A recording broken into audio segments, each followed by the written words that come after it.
Adrian Moretti slammed his glass down the moment he saw it. Across the ballroom, Sophia Bennett was laughing.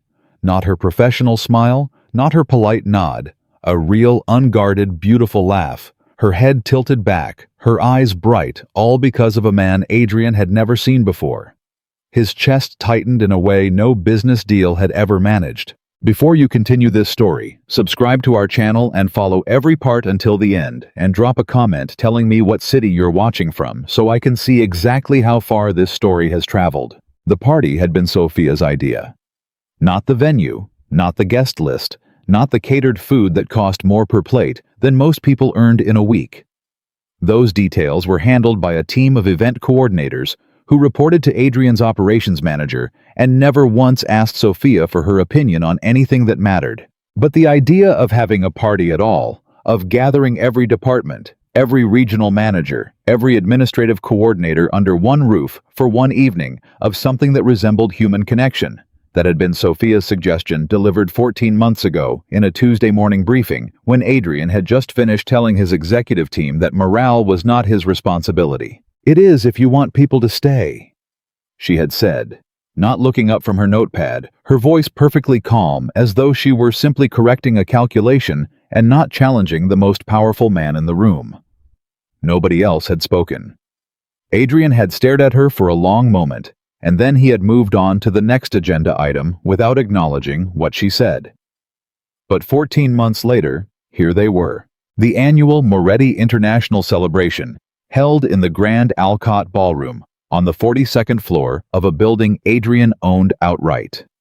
400 employees, 12 regional directors, 7 international partners, and one man in a navy suit standing near the east window who was making Sophia Bennett laugh in a way that Adrian had never once managed in 7 years. Adrian did not move immediately. He was standing with 3 of his senior partners near the center of the room, holding a glass of sparkling water because he never drank at professional events, listening to a conversation about quarterly projections in the Southeast Asia corridor. His body was present. His face was composed. His eyes were tracking every detail with the precision of a man who had spent decades training himself to notice everything and react to nothing. And then he saw her. Sophia was standing near the tall windows on the far side of the room, still holding the small plate of appetizers she had picked up 40 minutes ago and had not eaten, because Sophia always forgot to eat at events where she was responsible for making sure everyone else had what they needed. She was wearing a dark green dress he had never seen before, her hair down in a way she almost never wore it at work, and she was standing at a slight angle toward a man in a charcoal gray suit who was speaking with his hands and smiling at her like she was the most interesting person in the room. And Sophia was laughing.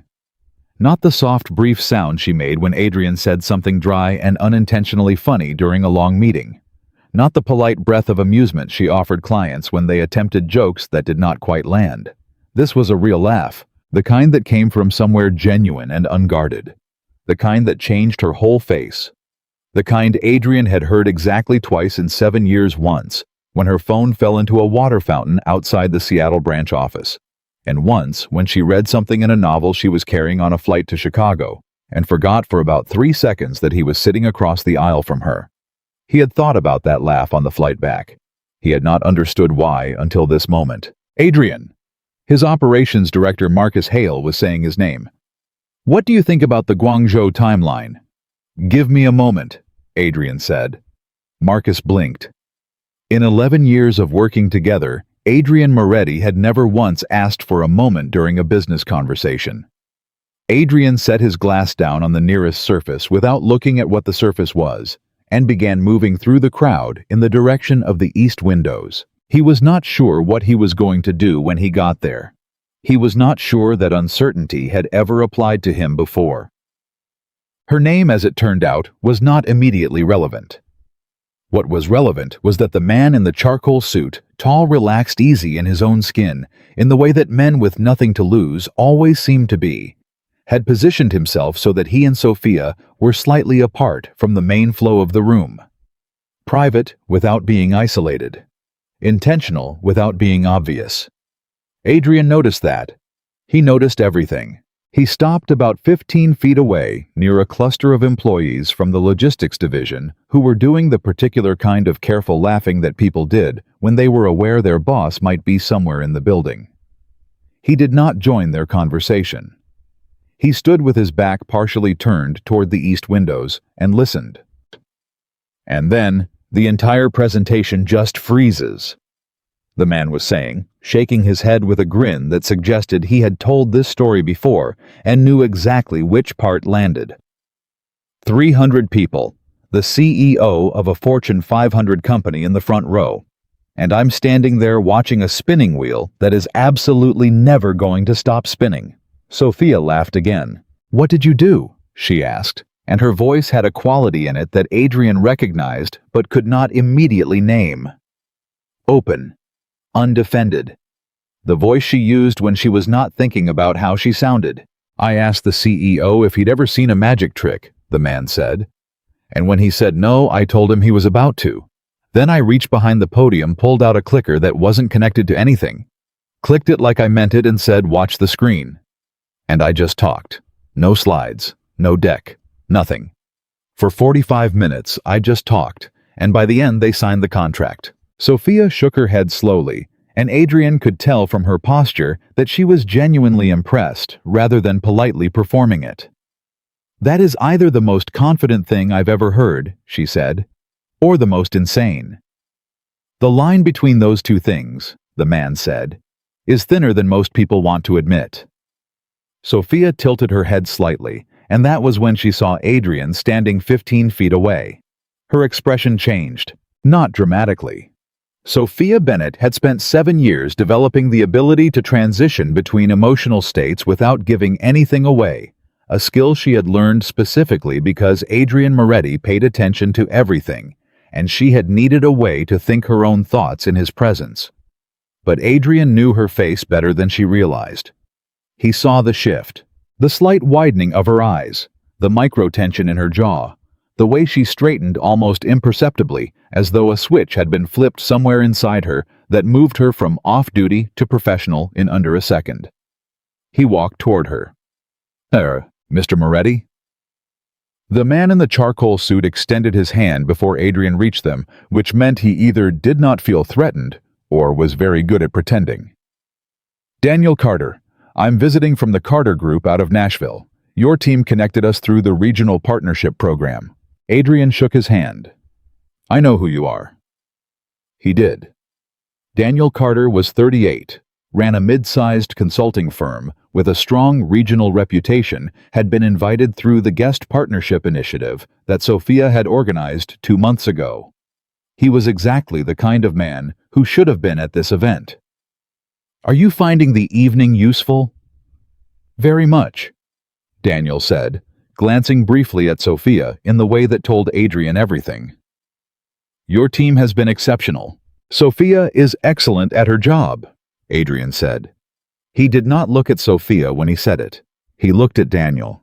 Daniel received the message, or received something, because his posture adjusted slightly in the way that a sensible man's posture adjusted when a much more powerful man was looking at him, with an expression that was perfectly polite and completely unreadable.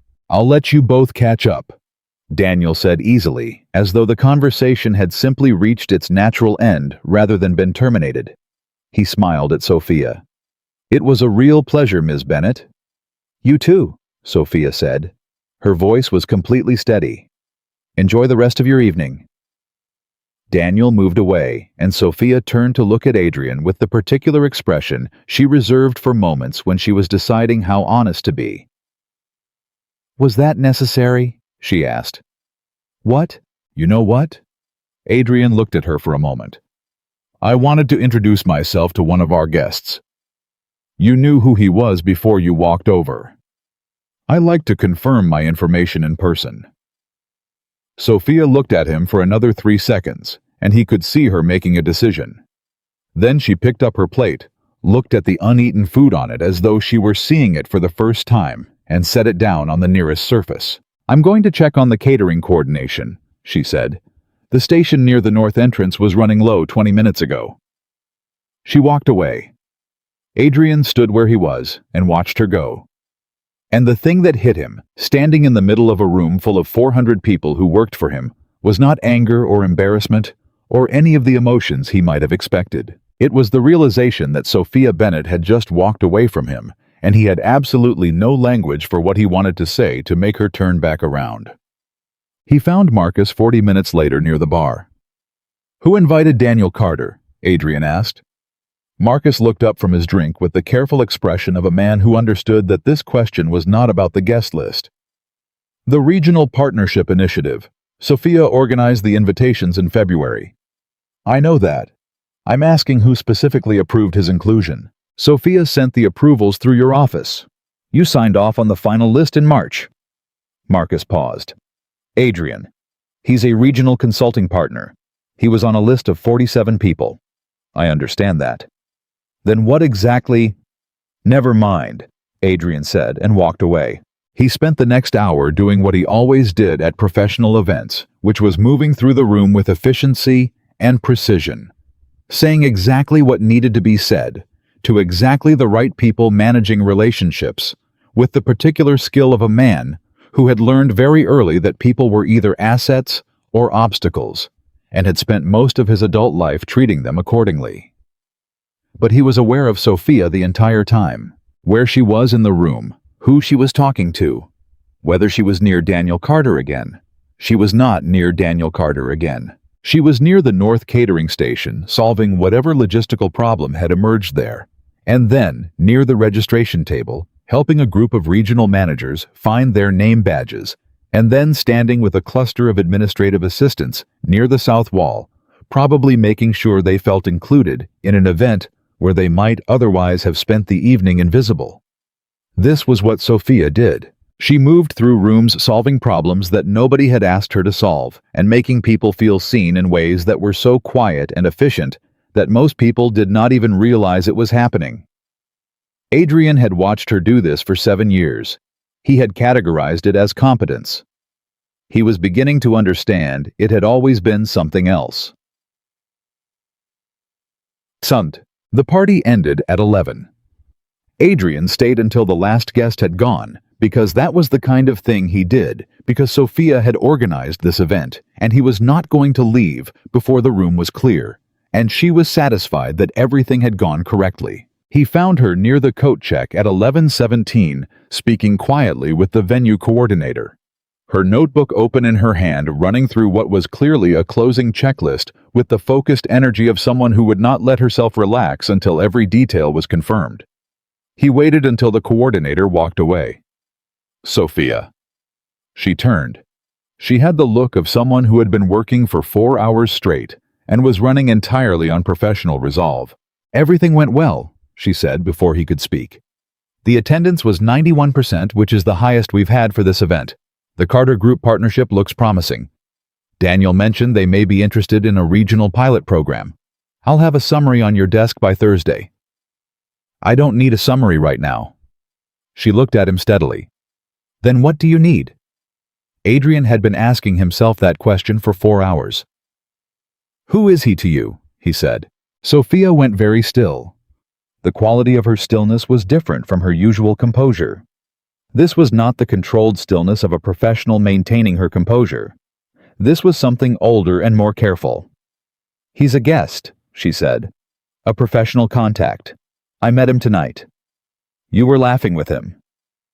The words came out of him more flatly than he intended, without the distance he normally maintained, and Sophia heard it immediately because Sophia always heard everything. Her expression shifted. "Yes," she said. "I was." "How long were you speaking with him?" She tilted her head slightly. "Adrian, what is happening right now?" "Answer the question." "Approximately 25 minutes." she said, her voice still even, but with an edge entering it that he recognized. The edge she used when she was deciding whether to be patient or honest.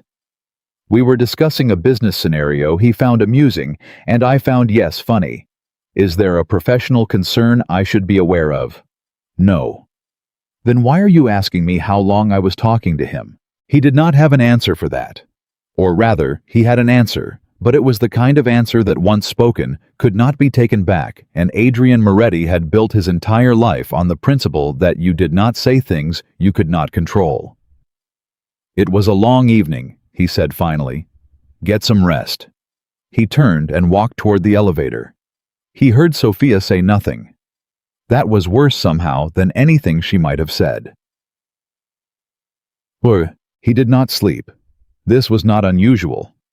Adrian slept poorly under ordinary circumstances and had developed a nighttime routine that involved approximately 3 hours of genuine sleep and the remaining hours redistributed between reading briefing documents, reviewing financial models, and sitting in his home office, doing something that looked like thinking, but which a more honest man might have called avoiding.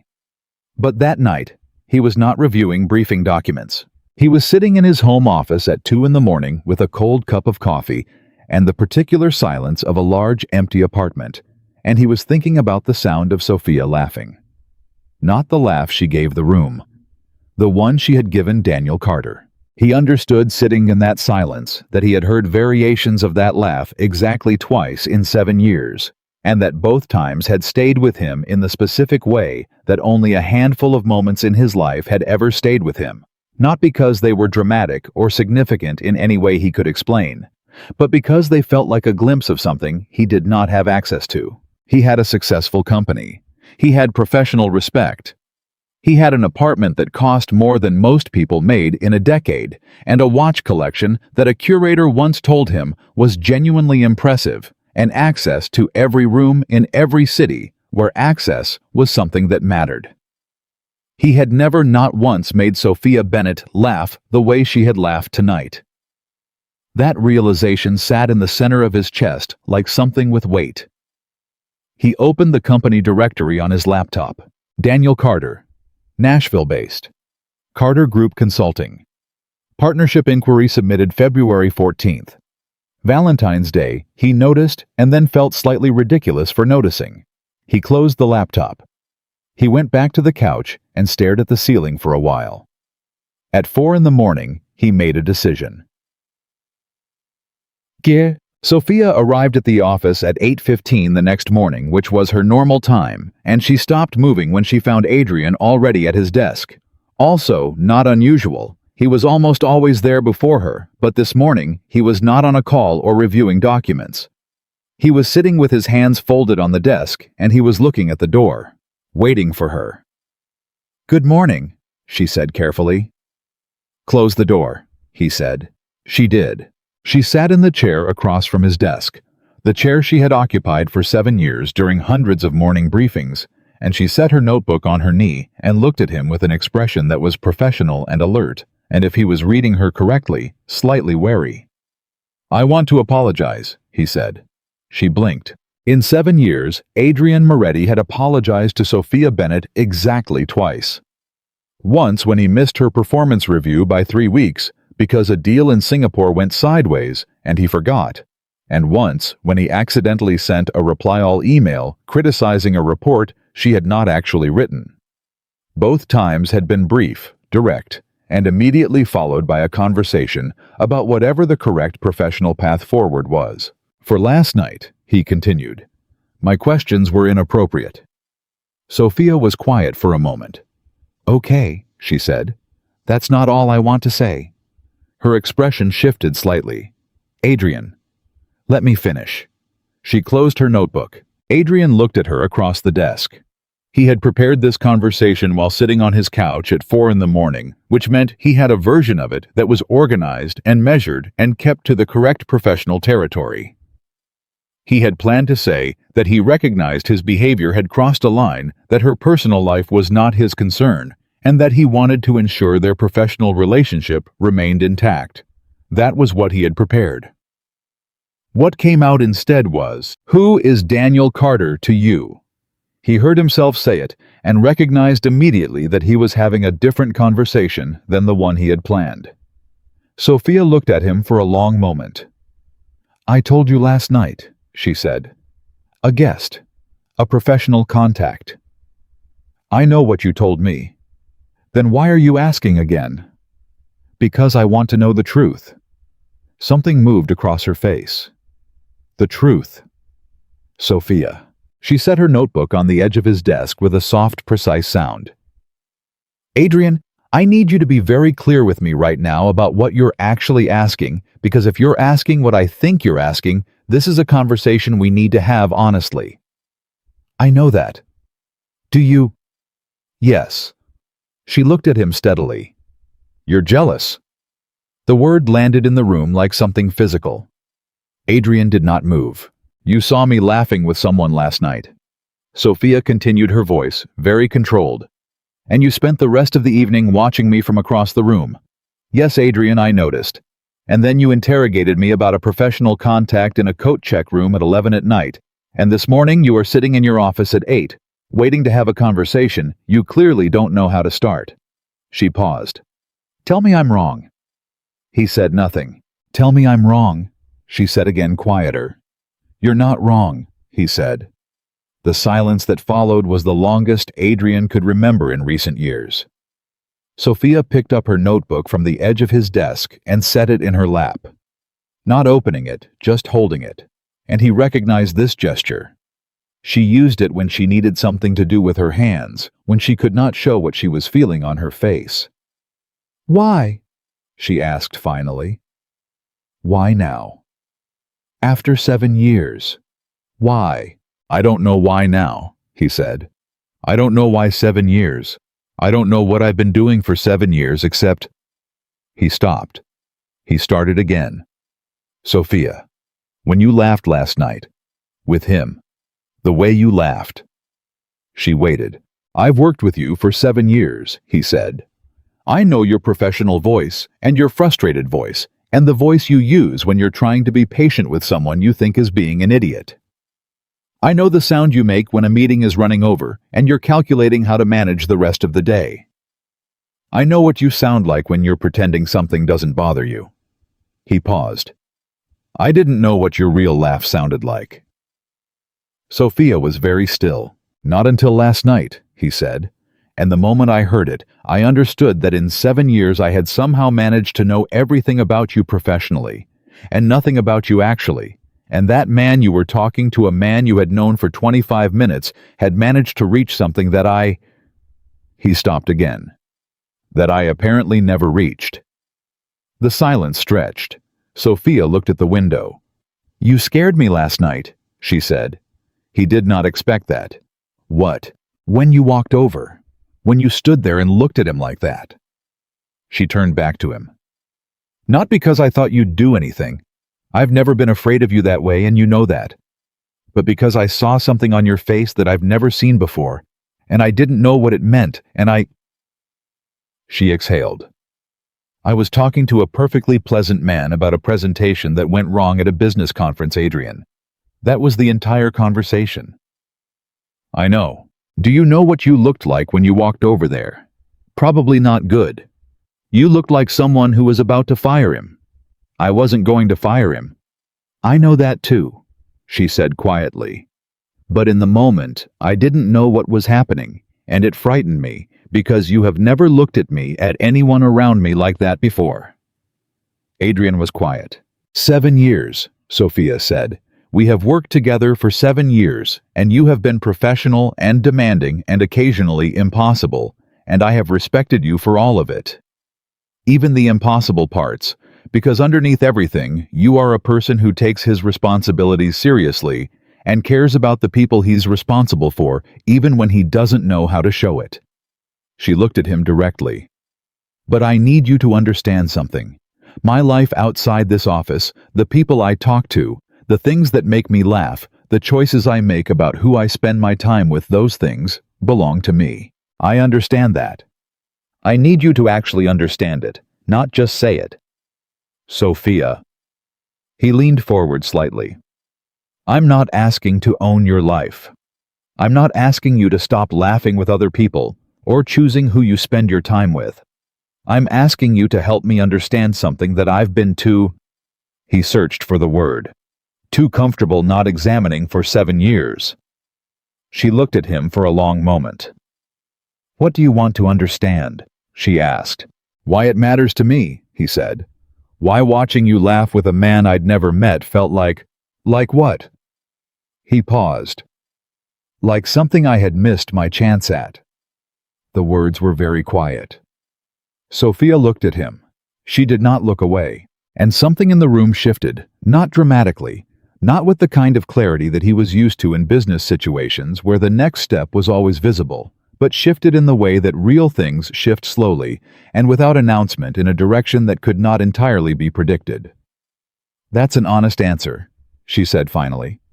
I'm trying to be honest. I know, she said. I can tell. You're not very comfortable with it. No. The corner of her mouth moved. Not quite a smile, but something near it. For what it's worth, she said, I've known for a long time that there was more going on under the surface. I just never knew what to do with that information. He looked at her.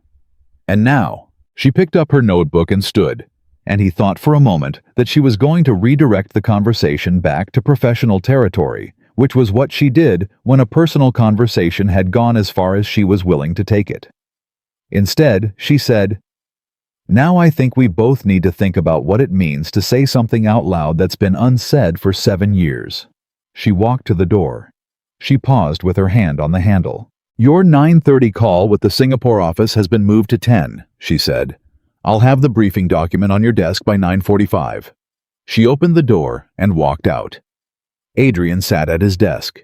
He looked at the space where she had been sitting. He realized with the particular clarity that came to him occasionally, in moments when the thing he had been trying not to know finally became impossible to avoid, that he had just said more true things in 20 minutes than he had said to another person in longer than he could accurately measure. And that Sophia Bennett, who had sat in that chair for 7 years and known him better than he knew himself, had heard every word, and had not run.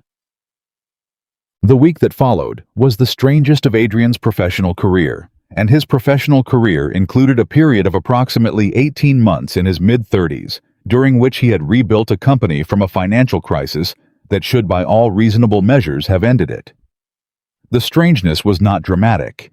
It was the opposite of dramatic. He and Sophia worked together exactly as they always had. Meetings, calls, briefing documents, decisions made with the efficiency of two people who had developed a shared professional language over 7 years and no longer needed to explain most things to each other. But something had changed in the texture of ordinary moments. He noticed, for instance, that Sophia had a habit of pausing in the doorway of his office when she arrived each morning, just for a fraction of a second before she entered. He had seen this hundreds of times and had never registered it. Now he understood it was a moment of preparation. She was collecting herself before entering his space, which meant that entering his space required collecting herself, which meant something he should probably have understood much sooner than now. He noticed that when she brought him coffee, which she did not do every day and never on a schedule, but occasionally when she sensed the morning was going to be difficult, she set it on the corner of his desk rather than within his reach, because she knew he would not stop what he was doing to pick it up immediately, and she did not want it to go cold in front of him while he was focused. She had been doing this for years. He had thought it was about coffee placement. He understood now it was about knowing him. He noticed that she laughed differently in the office than she had at the party. Not that she didn't laugh in the office. She did dry, brief, genuine laughs at things that actually struck her as funny, which was one of the things he had always valued about her, because Sophia Bennett did not perform amusement. If she laughed, something had earned it. But she laughed within a kind of boundary in the office. A professional boundary. She kept herself at a slight remove, and he had always respected that remove had relied on it, even because it kept things clear and manageable and safe. He was only now beginning to understand how much energy she must spend maintaining it. On Thursday of that week, he received the summary she had promised him about the Carter Group partnership opportunity. It was thorough and well organized, as everything Sophia produced was, and it outlined the potential for a regional pilot program with specific timeline recommendations and risk assessments. In the body of the document, in a paragraph about the qualitative potential of the partnership, she had written Daniel Carter appears to be a strong communicator with genuine enthusiasm for collaborative work. Based on our brief conversation at the event, His approach to problem-solving under pressure suggests he would be a reliable partner in high-stakes situations. Adrian read that paragraph 3 times. He called her into his office. "The Carter Group summary," he said when she sat down. "Any questions about the analysis?" The paragraph about Carter himself. She looked at him evenly. "It's a professional assessment. It's accurate, yes. You gathered that from a 25-minute conversation at a party." "I gathered it from a 25-minute conversation in which I was paying professional attention to a potential business contact," she said with the careful precision of someone making a distinction that mattered. "That's what I do at these events, Adrian, even when I'm laughing." He looked at her. She looked back. "Do you want to proceed with the pilot program?" she asked. He thought about it. "Yes," he said. "Send the proposal." She wrote something in her notebook and stood. "Sophia." She stopped. He was quiet for a moment, trying to find language for something that did not have a professional vocabulary. "Thank you," he said, "for the document." She looked at him for half a second, with something in her eyes he recognized but could not name. "You're welcome," she said. She walked back to her desk. On Friday afternoon, Marcus Hale came to see Adrian at 5 o'clock, which was what Marcus did when he had information that he thought Adrian needed to hear in person, rather than in a report. "One of the regional managers is leaving," Marcus said. "Terrence Burke, Seattle office. I wanted to tell you directly before it went through HR." "When?" "End of next month. He's been offered a position in London." Marcus paused. "I'm telling you because he asked specifically if he could speak with Sophia before his official resignation. He said, and I'm quoting, that she was the reason he stayed as long as he did." Adrian was quiet. "He's the 4th person this year," Marcus continued, "who has specifically mentioned Sophia as a reason for their continued commitment to the company." "I know," Adrian said. "I'm not sure you do," Marcus said, which was the kind of thing only Marcus said to him, and only because they had worked together for 11 years, and Marcus understood that someone needed to say it. "You are an excellent business leader. You are also, Adrian, occasionally difficult to work for in ways that would have lost this company considerably more than it has if not for Sophia running interference between your professional style and the human beings who have to navigate it." Adrian looked at him. "She's not just your secretary," Marcus said. "She's the reason a significant portion of this company believes that you are a man worth working for." He left. Adrian sat with that for a long time. He thought about Terrence Burke in Seattle, who apparently owed some portion of his 4 years at the company to Sophia's presence. He thought about the 3 other people Marcus had mentioned. He thought about how many more there might be who had not said anything specific, who had simply made a decision to stay or go based on the accumulating impression that working for Moretti International meant working in proximity to a woman who made the whole enterprise feel human. He thought about 7 years. He thought about what it cost someone to spend 7 years being the thing that made an otherwise inhospitable environment worth staying in, and whether that cost was ever acknowledged, and whether he had ever once acknowledged it. He picked up his phone and called a number he rarely used. "Charlotte," he said when his executive assistant's sister picked up. "Wrong number." He hung up and stared at the phone. Then he did something he had never done in 7 years. He walked out of his office, out the main door, across the open workspace to Sophia's desk. She was still there at 5:30, which was not unusual. She was reviewing a document on her laptop and had a second window open with what looked like a complex scheduling matrix for the next month. She looked up when he stopped in front of her desk. "Everything okay?" she asked. "Can I ask you something?" She set down her pen. "Yes." "Terrence Burke, Seattle." Something moved across her face. "He told you he's leaving." "Marcus told me, and that Burke asked to speak with you before he resigned officially." "I know," she said. "He emailed me this morning. We're having coffee next week. He said you were the reason he stayed as long as he did." Sophia was quiet for a moment. Terrence had a hard first year here. Transition from his previous company was difficult, and there were some personnel issues in the Seattle office that took time to resolve. He needed support that he wasn't getting from the management structure above him. "So you provided it." "I helped him find his footing," she said simply. "That's part of my job." "It's not technically part of your job. A lot of what I do isn't technically part of my job." She said it without resentment, matter of fact, in the tone of someone stating an obvious thing. "I know," he said. She looked at him. "I want you to know that I know," he said, "that I see what you do, not just for the company, for the people in it." The look on her face was something he could not immediately categorize. Not surprise exactly. More like someone hearing something they had been waiting a long time to hear and had mostly stopped expecting. "That means something," she said quietly. "I should have said it sooner." "Yes," she agreed. "You should have." She held his gaze. He held hers. "Good night, Adrian," she said. "Good night, Sophia." He walked back to his office. He stood at the window for a while, looking out at the city below, at the particular quality of early evening light that made everything look cleaner and more possible than it actually was. He thought about the word that had been sitting in the center of his chest since the night of the party, unexamined, taking up space that no word had taken up in a very long time. He did not say it out loud, but he acknowledged it quietly, in the way that a man acknowledges something that has been true for much longer than he knew. And in the hallway outside his office on her way to the elevator, Sophia Bennett paused for half a second. He could not see her, but he knew the habit now collected herself and walked on. The coffee was wrong. Sophia noticed it the moment she set the cup on the corner of Adrian's desk. Monday morning, the same corner she always chose, the same deliberate distance she always calculated, and he looked up from whatever he was reading and said, "Thank you," and then went back to his document. Except he picked it up immediately. He never picked it up immediately.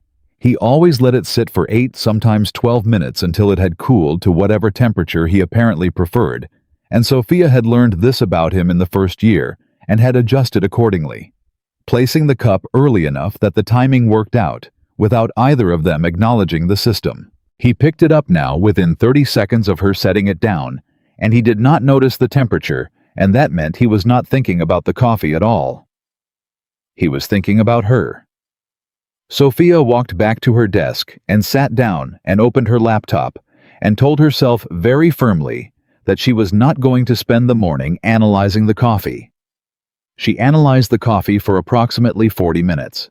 The problem she had understood since Friday evening when she walked to the elevator and stood in the hallway for half a second longer than usual was that something had shifted in the architecture of the thing she and Adrian had built over 7 years, and she was not sure whether the shift was a crack or an opening, and she was not sure which one frightened her more. She had managed for 7 years by being excellent, not just competent. Excellent.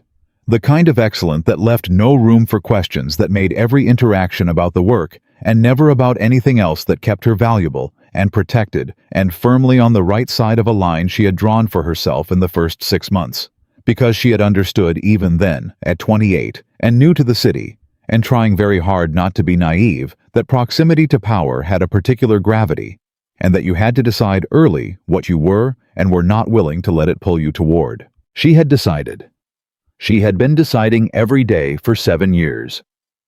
And now Adrian Moretti was picking up his coffee too early and saying, "I should have said it sooner," and looking at her in the coat check room at 11 at night with something on his face that she had spent an entire weekend trying to correctly identify. She opened her scheduling matrix and stared at it. Her phone rang. Sophia Bennett. "Ms. Bennett, this is Claire from the Carter Group. Mr. Carter asked me to confirm your meeting with Mr. Moretti next Thursday regarding the pilot program proposal." "Of course," Sophia said, pulling up her calendar. 2 o'clock works for us." "Wonderful. Mr. Carter also asked me to pass along," he said, "and I'm quoting, that he very much enjoyed meeting you at the event last week, and he hopes the partnership will give him an opportunity to continue the conversation." Sophia paused for exactly half a second. "Please tell Mr. Carter we look forward to a productive meeting," she said. She hung up. She looked at Adrian's closed office door. She did not tell him about the second part of that message. He found out anyway. Not from her. From Marcus, who had apparently spoken with someone at the Carter Group on a separate matter and mentioned it in passing during a Tuesday afternoon check-in with Adrian in the particular way that Marcus mentioned things he considered relevant while maintaining plausible deniability about whether he understood their significance. Adrian appeared in her office doorway at 4:15 Tuesday afternoon. She knew immediately from the way he was standing, weight distributed differently than his usual precise stillness shoulders, at an angle that suggested he had walked to her door with more speed than his normal measured pace, that Marcus had said something. "The Carter meeting," he said. Sophia saved the document she was working on. "Thursday at 2, I have it on the calendar." Carter sent a personal message. She looked at him steadily. He sent a professional courtesy message through his assistant. "Sophia. Adrian." She kept her voice level. "He said he enjoyed meeting me. That is the entirety of what was communicated. And you didn't mention it. Because it wasn't relevant to the business agenda." He was quiet for a moment. He walked to the chair across from her desk, the chair that guests used, clients used, the chair he almost never used, because he almost never sat on the other side of any desk, and he sat in it. This was unusual enough that Sophia put down her pen. "I'm doing it again," he said. She waited.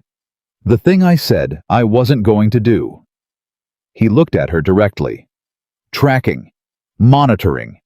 Making you explain yourself for a normal professional interaction." "Yes," she said. "You are." "I'm aware. Awareness and behavior are two different things." "I know that too." He leaned forward, slightly, elbows on his knees. "I don't know how to turn it off." Sophia looked at him. This was the part of Adrian Moretti that most people never saw. Not the cold efficiency or the intimidating precision, but this, the occasional moment of complete honesty about his own limitations, delivered without performance, without self-pity, in the flat voice of someone who had spent years being truthful with himself about his faults, even when he could not fix them. It was one of the things she had respected most about him from the beginning. It was also, she understood now, one of the most dangerous things about him. "You have to decide something," she said. He looked at her. "Whether this—" She paused, choosing her words carefully. "Whatever this is that's happening between us right now, whether you want to address it directly or whether you want to manage it from the outside and keep doing what you've been doing this week. I've been doing the same things I always do. You've been watching me differently, and you know it." He said nothing. "I can feel it, Adrian. Every time I come into your office, every time you hear my phone ring, every time a message comes through about the Carter meeting." She kept her voice steady. "And I need you to understand that this—" She gestured slightly between them. "Whatever this is, it cannot live in the middle. It cannot be something that sits in your chest unaddressed while you circle around me like there's a threat I'm not aware of. I don't think Carter is a threat. I know you don't. That's not what I'm saying." She looked at him directly. "I'm saying that you owe me a conversation. A real one. Not the one we keep almost having." The silence between them was significant. "When?" he said finally. "Not here," she said. "Not in this office." He understood. "When and where?" She thought for a moment. "Wednesday evening, 7 o'clock. There's a place on Clemson Street, a small restaurant called Harlow's. Nobody knows you there." He raised an eyebrow slightly. "You've checked?" "I've eaten there twice. It's quiet and the tables are far enough apart for a private conversation." She picked up her pen again. "Come casual, and don't bring work." He stood. 7 o'clock, he said. 7 o'clock. He walked back to his office and closed the door. Sophia looked at the closed door for a moment. She had just made a reservation in her own mind for the most important dinner of the last 7 years of her life. She opened her laptop and confirmed a Thursday afternoon meeting with Daniel Carter, and tried very hard not to think about the fact that Wednesday was tomorrow. She arrived at Harlow's at 6:55. He was already there. This surprised her, and then it didn't, because Adrian was always early to things that mattered to him, and she had simply never before been able to accurately measure whether she was something that mattered to him. He was wearing a gray sweater she had never seen. Not business casual, genuinely casual, the kind of thing a person wore when they were trying to remember how to be off duty, and he was sitting at a corner table with a glass of water, and the expression of a man who had been sitting for a while, possibly rehearsing. She sat down across from him. "You're early," she said. "You're early too." "I'm always early." "So am I." "I know," she said. "I maintain your calendar." Something moved across his face that might, in another context, have been a smile. The server came. They ordered. And then, they were sitting across from each other in a quiet restaurant on a Wednesday evening, with no agenda, no briefing document, no professional context to hide inside. Sophia had forgotten, or perhaps never known, how different it felt to sit across from Adrian Moretti without a meeting framing the silence. "Ask me something," she said. He looked at her. "What? You've been trying to have a real conversation with me for 5 days. Start." He was quiet for a moment. Then, "What were you like before this job?" She hadn't expected that. "What? Before Moretti International? Before me? What were you doing?" She considered deflecting. Old habit. Then she didn't. "I was working at a small nonprofit downtown. Event coordination and donor communications. I was good at it, and it paid almost nothing, and I had just finished paying off my student loans, and I was 27, and I was figuring out what I actually wanted." "What did you want?" "To be taken seriously," she said simply. Not in a, I don't mean professionally respected, although I wanted that too. I mean, I wanted to be in rooms where the decisions were real, where the things I did actually mattered at a scale I could see. She looked at him. "Your company wasn't what I imagined when I interviewed." "You weren't what I imagined."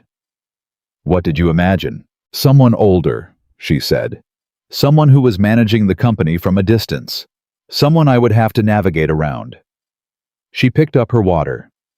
"You were 34, and you were already in every room, and you paid attention to everything, and the first week I worked for you, you told me to stop saying sorry in my emails." He looked like he didn't remember this. "I sent you a briefing document," she said, "and I opened it with, 'I'm sorry this is late. Here is the summary you requested.' You called me in and told me that I had nothing to apologize for. The document was on time, and that I should never open a professional communication with an apology unless I had actually done something wrong." That's practical advice. It was. "It also told me a great deal about you in the first week." She paused. "You took me seriously from the beginning, even when I was still figuring out how your world worked." He was quiet for a moment. "Why did you stay?" "Because it was interesting. Because the work was real and the decisions mattered and you were—" She stopped. "What?" She looked at him. "You were different from what people said about you. What everyone said about you, even then." "What did people say about me?" "That you were cold. Strategic.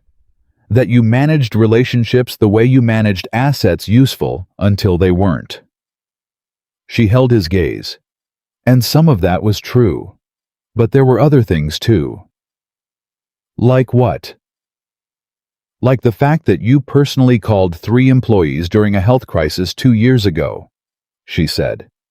"Not HR, not a manager. You. At 11 at night.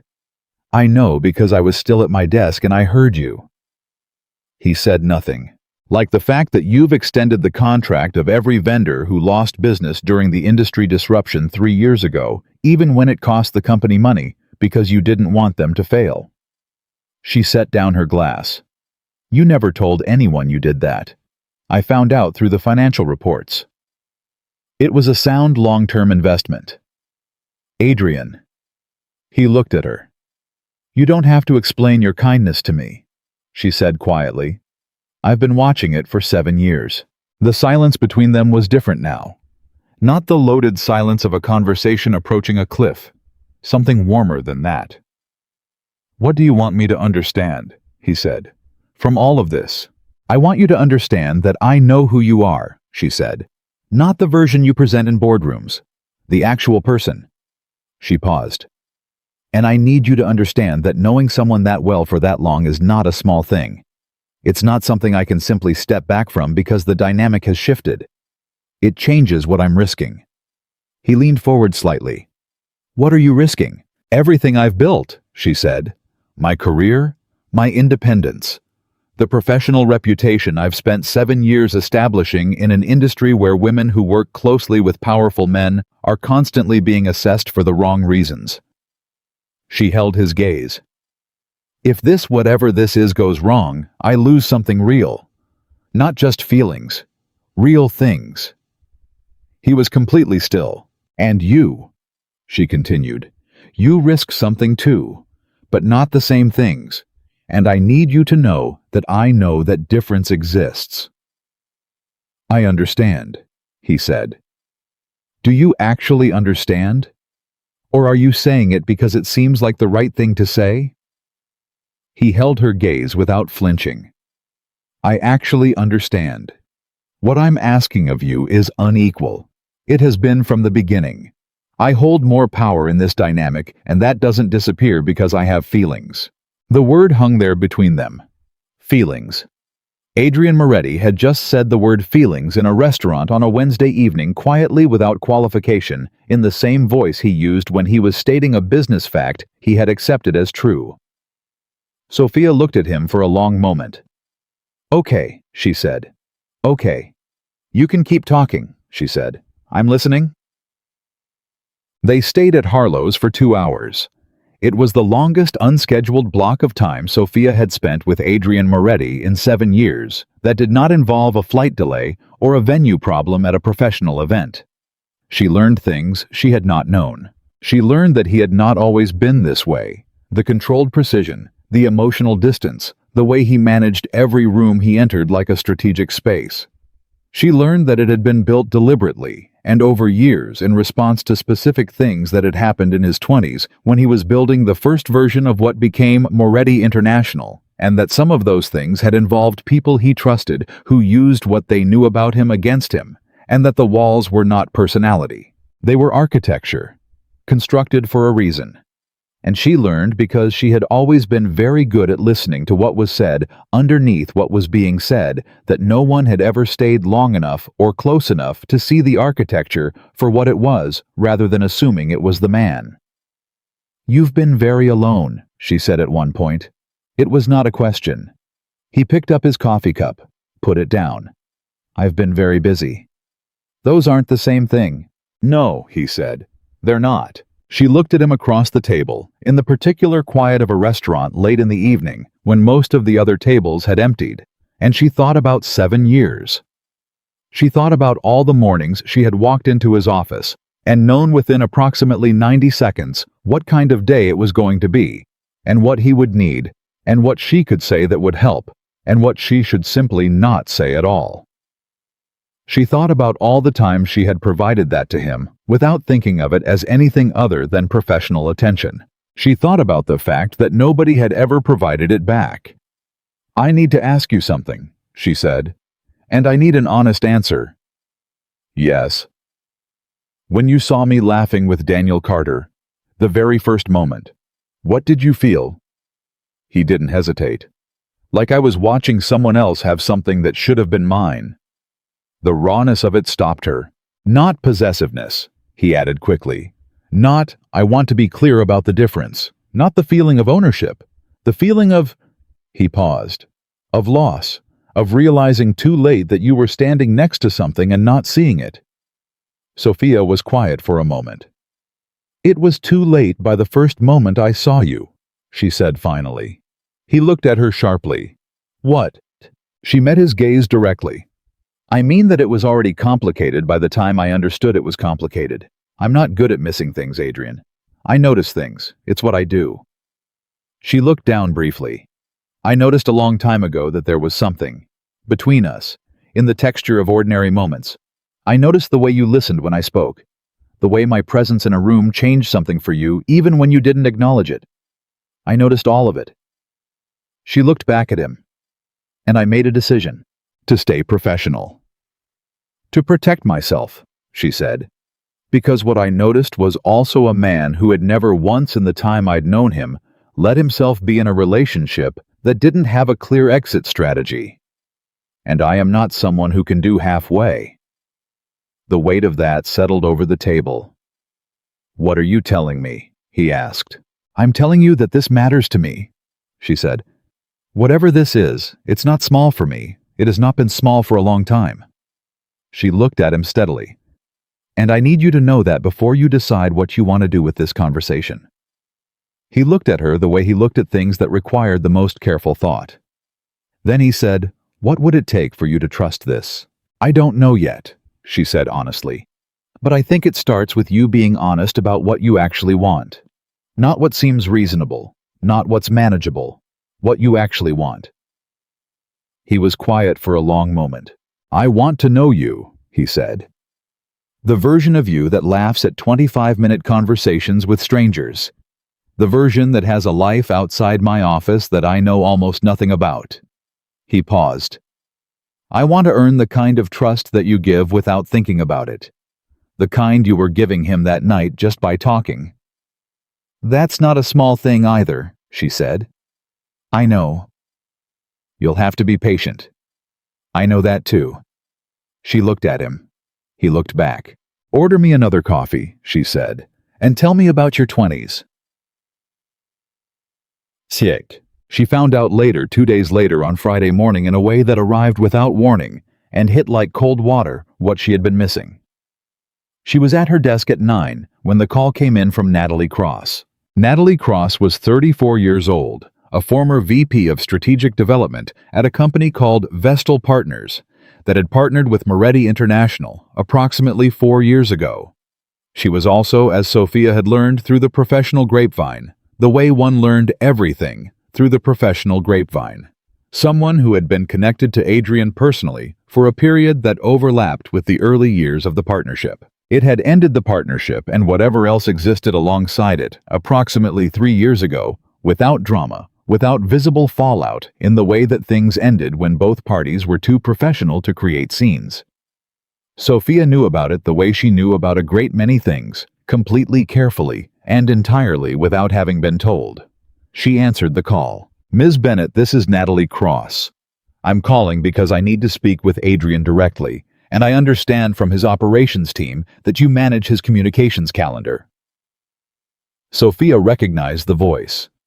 She had spoken with Natalie Cross exactly twice in the years of the partnership, both times brief and professional. What's the nature of the meeting? Sophia asked. Personal, Natalie said. I'd prefer not to give more detail at this stage. Sophia looked at her calendar. She looked at the closed door of Adrian's office. He has 30 minutes at 2 on Monday, she said. I'll need to list it as a professional consultation for internal scheduling purposes.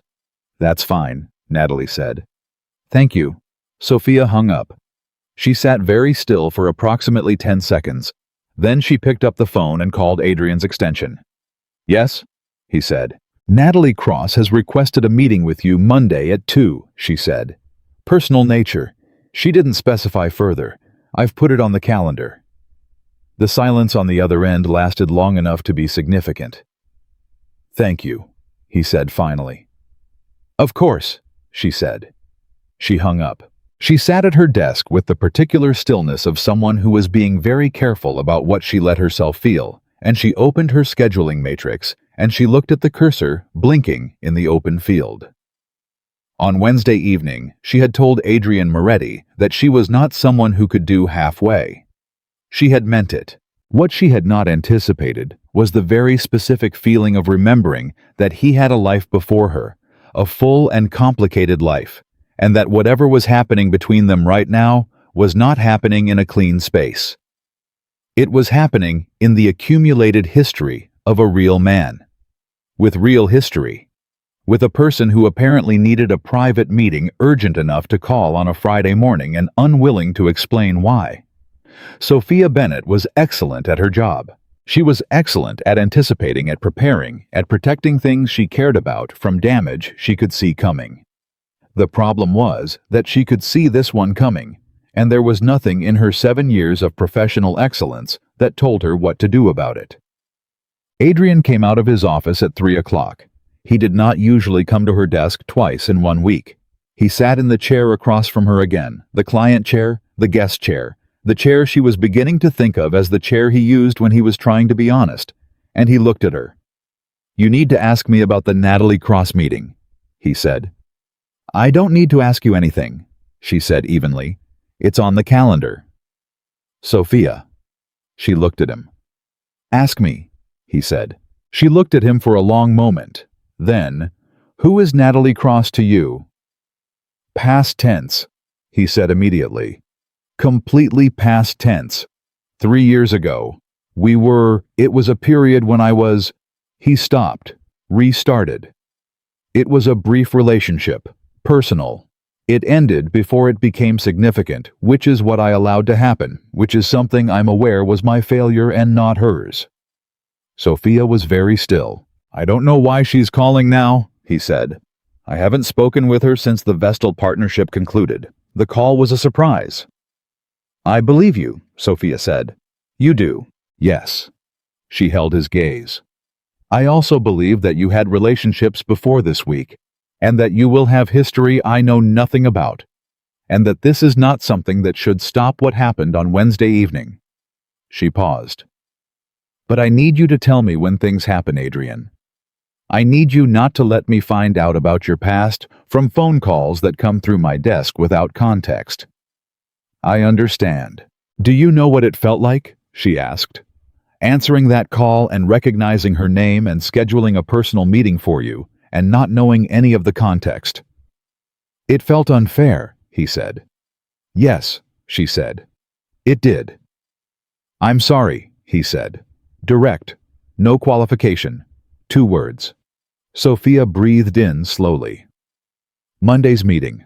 Will you tell me how it goes?" "Yes," he said without hesitating. "That's what I need," she said. He nodded. He stood up. He was almost to his office door when she said, "Adrian." He turned. "The sweater," she said. "On Wednesday. Where have you been hiding it?"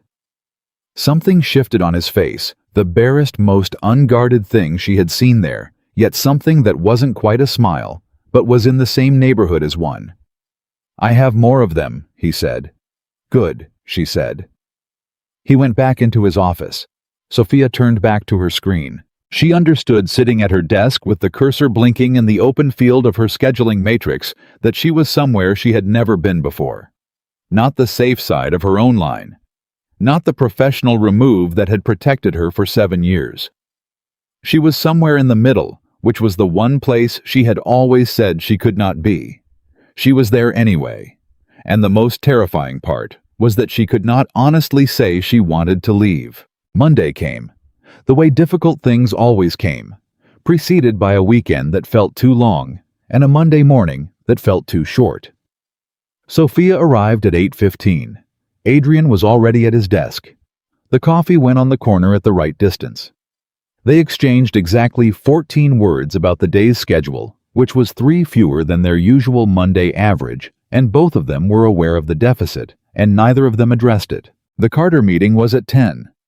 Daniel Carter arrived 6 minutes early, which Sophia noted because she noted everything, and he greeted her with the warmth of someone who had genuinely enjoyed their first meeting and was not performing anything about it.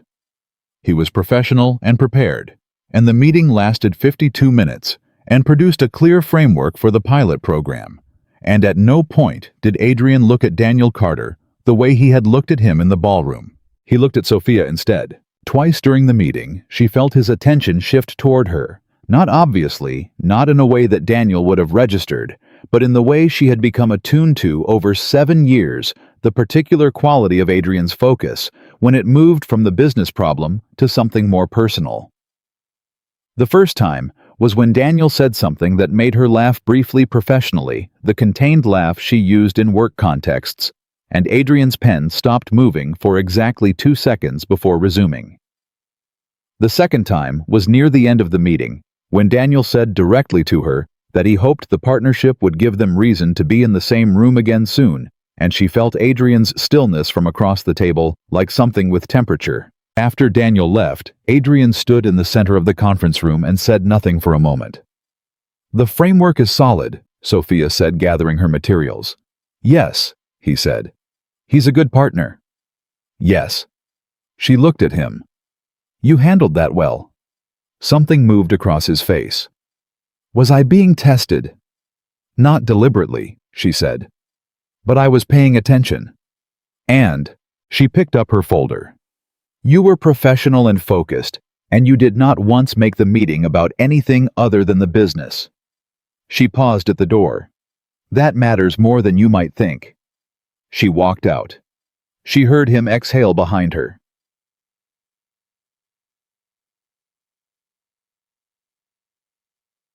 The hours between 11 and 2 moved slowly. Sophia was aware of them the way she was aware of the countdown before a difficult conversation, not anxiously, but with the particular alertness of someone who had learned that the moments before things changed were worth paying attention to. At 1:58, Natalie Cross arrived. Sophia had seen photographs. The reality was that Natalie Cross was precisely what you would expect a woman connected to Adrian Moretti's past to look like: composed, well-dressed, the kind of beautiful that came with the ease of someone who had never had to fight particularly hard for rooms to take them seriously. She was also, Sophia noticed, immediately nervous. Not visibly, but in the slight overcorrection of her posture and the way she glanced at Sophia's desk before speaking, as though calculating something. "Ms. Bennett," Natalie said. "Ms. Cross," Sophia said. "He's expecting you. I'll let him know you're here." She called Adrian's extension. He picked up on the first ring. "Natalie Cross is here," Sophia said. "Send her in," he said.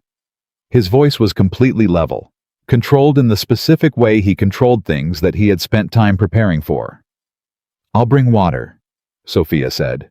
Standard, professional, the thing she did for every meeting. "Thank you," he said.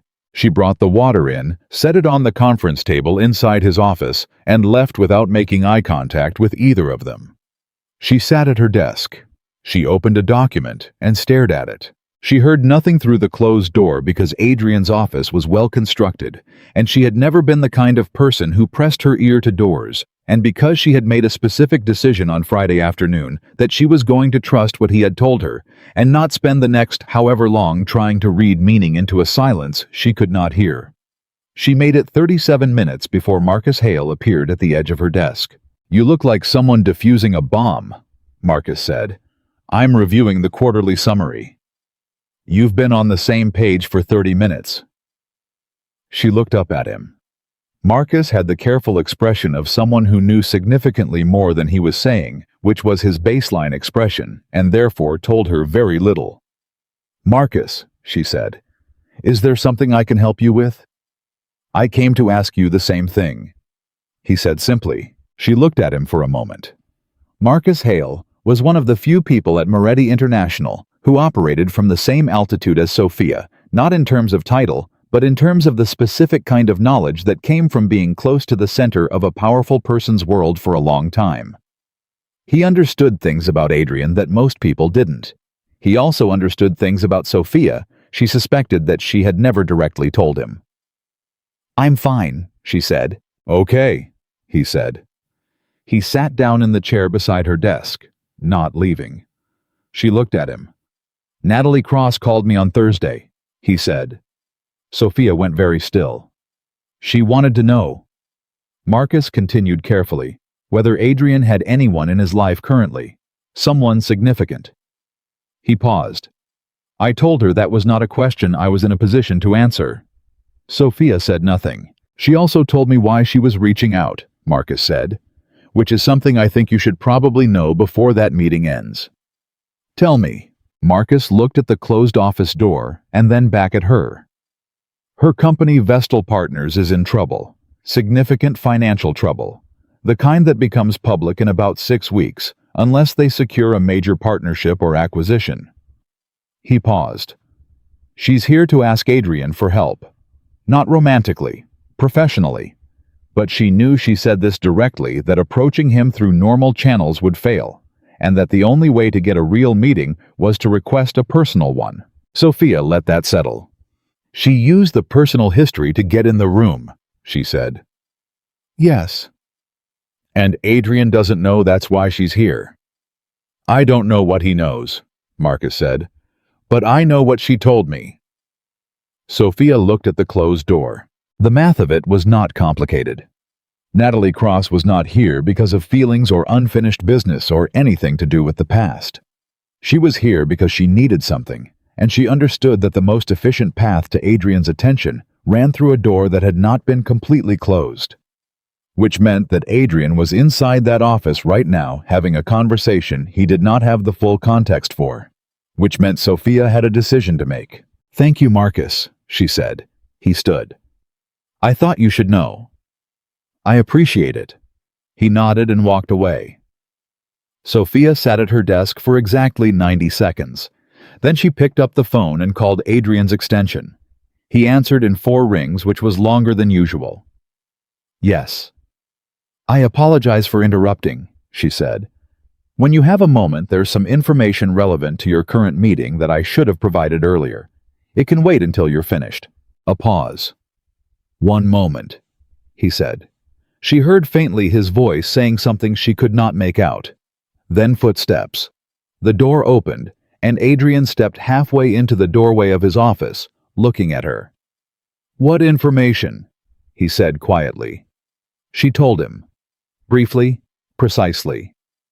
3 sentences covering what Marcus had shared without editorial, without implication, just the facts arranged in the order that would be most useful. She watched his face as she said it. She watched the moment when he understood. It was not anger. It was something colder than anger, the specific quality of a man recalibrating a situation in real time, reassembling what he thought was happening into what was actually happening and doing it in about 4 seconds, because that was how Adrian Moretti's mind worked. Thank you, he said. Of course, she said. He looked at her for 1 additional second, something in it that was not about Natalie Cross at all, and then went back in and closed the door. The meeting ended at 2:51. Natalie Cross came out of Adrian's office looking like a woman who had walked in with a specific plan and walked out having needed to adjust it significantly. She was still composed. She was still precise. But there was something slightly different in the alignment of her expression, the look of someone who had expected to be managing a situation and had instead found themselves being managed. She stopped at Sophia's desk. Ms. Bennett, she said. You've been with Adrian a long time. 7 years, Sophia said. Natalie looked at her with the particular assessment of a very intelligent woman taking accurate measure of another very intelligent woman. He trusts you. I do my job well. That's not what I mean. Natalie paused. What I mean is that he listens to you in a way he doesn't listen to most people. I noticed that even before today. A brief pause. Take care of him. He's not as invulnerable as he performs. Sophia held her gaze steadily. I know, she said. I have for a while. Natalie looked at her for 1 more moment. Then she said good, and walked to the elevator. Sophia sat with that word for a moment. Good. Said like a woman handing something over, like the closing of a door that had been left slightly open for 3 years and had just quietly been shut all the way. Adrian appeared in his office doorway. Come in, he said. She came in. He was standing near the window, his jacket off the look of a man who had just finished something more demanding than the external facts suggested. He turned when she entered, and there was something in his face that was more open than usual, the aftermath of having just navigated something real. She needed the Vestal acquisition, he said. Capital partnership, 30-day window. What did you tell her? That I would have my team review the financials, and if the numbers supported a partnership, we would proceed through normal channels. He paused. I also told her that she did not need to use a personal meeting to access a professional conversation, and that if she had come through the standard process, she would have gotten the same review. Sophia looked at him. Was that true? He was quiet for a moment. "Probably not," he said. "The standard process has a 6-week timeline. She doesn't have 6 weeks." He paused again. But it was the honest answer to what she actually needed to hear, which was that you were not a door she needed to hold open. "Yes," he said. Sophia looked at him carefully. "Are you all right?" He seemed slightly surprised by the question. "Yes." "Because that was a complicated meeting on multiple levels, and you—" "Sophia?" He looked at her directly. "I'm all right. What you did calling in, giving me that information before I went any further in that conversation, that was—" He stopped. "Thank you doesn't quite cover it." "I almost didn't," she said honestly. "Why?" "Because I wasn't sure it was my place." She held his gaze. "And then I decided that knowing something important and staying silent to protect my own feelings was not something I was willing to be." He looked at her for a long moment. "That's who you are," he said quietly. "Isn't it? Even when it costs you something." "Usually," she said. "It didn't cost you this time." "It cost me a little," she said, "but not as much as the alternative." The honesty of that sat between them without anyone moving to fill it. Then Adrian said, "I need to tell you something." She waited. When Natalie called on Friday, he said, "My first response, not my second, not after I'd thought about it. My first immediate response was to want to tell you about it before she arrived. Not as a professional briefing. Because I didn't want you to be in the dark about something happening in my life." He paused. "I've never done that before. With anyone. Wanted to tell someone about my life because the idea of them not knowing felt wrong." Sophia was very quiet. "I don't know what to do with that information entirely," he said. "But I thought you should have it." She looked at him across the room. "Keep it," she said softly. "That feeling. Don't talk yourself out of it." "I'm trying not to." "I know," she said. "I can tell." The weeks that followed had a rhythm that Sophia had not experienced before, a rhythm that existed beneath the professional surface of their ordinary days and was not yet visible to anyone who was not paying the specific kind of attention that she and Adrian were now paying to everything. He called her on a Tuesday evening at 7:15 because he had read something and thought of her and wanted to say so, and she was at home in her apartment and she talked to him for 40 minutes about the book he had mentioned and 3 other things that had nothing to do with work. And when she hung up, she sat for a moment with the phone in her hand and thought about the fact that in 7 years he had only called her outside business hours for professional reasons, and that this was the first time she had heard his voice in the evening without an agenda behind it, and that it had sounded different, more like him. He appeared at her desk one afternoon with a book, a novel slim with a worn spine that suggested it had been read before, and set it in front of her without explanation. She looked at it, then at him. "The author you mentioned," he said. "On the flight to Chicago. You said you'd been meaning to read more of her work." Sophia stared at the book. The flight to Chicago had been 4 years ago. "You remembered that," she said. "I remember most things you say," he said, and walked back to his office before she could respond. She sat with the book in her hands for a while. She thought about the specific weight of being known by someone who remembered things you said 4 years ago on planes and said nothing about it, who remembered your mother's birthday and your favorite order and the particular way a meeting needed to be structured to get the best version of your thinking out of you, who had spent 7 years accumulating a detailed and accurate portrait of who you were without ever once telling you he was paying that kind of attention. She understood holding the book that the attention had always been there. The feeling had always been there. He had simply never known what to do with it. Neither had she. She opened the book. The crisis arrived on the Thursday. Not slowly, not with warning in the way that genuine crises always arrived all at once, requiring immediate decisions. It came through the board. Sophia learned about it the way she learned about most serious things at Moretti International, through a combination of the formal communication and the informal one. The email that went to the executive team at 9 in the morning and the call from Marcus at 9:03. That provided the translation. 3 members of the board had submitted a formal inquiry regarding Adrian's leadership, specifically regarding a series of decisions made over the past 18 months that several investors characterized as inconsistent with the company's established risk framework. The extended vendor contracts from 3 years ago, the Southeast Asia timeline delays, and most recently the decision to fast-track a financial review for Vestal partners outside the standard process. The inquiry was not a vote of no confidence. Not yet. But it was the formal version of a warning shot, and everyone who understood how boards operated understood what it meant. Marcus told her in 4 minutes flat. He needs to go into that board meeting with a complete narrative, not just the numbers, the narrative. Why every one of those decisions was made, what the reasoning was, and why it was the right call even when it didn't look like it from the outside. When is the meeting? Next Friday? 8 days, she said. Yes. I'll start pulling the documentation today. She was already opening files when Marcus said carefully, Sophia, this inquiry, the Vestal item specifically. If the board looks closely at how that review was initiated, they may ask questions about the circumstances of the meeting. She understood immediately. They may find that a former personal contact of Adrian's requested a private meeting to access a professional process. Yes, and that could be characterized as a conflict of interest, Marcus said. At minimum. At worst, something that looks like Adrian was influenced by personal history to expedite a financial decision. Sophia was very still.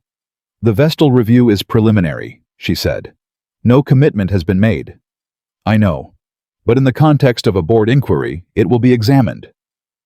She closed her eyes for exactly 2 seconds.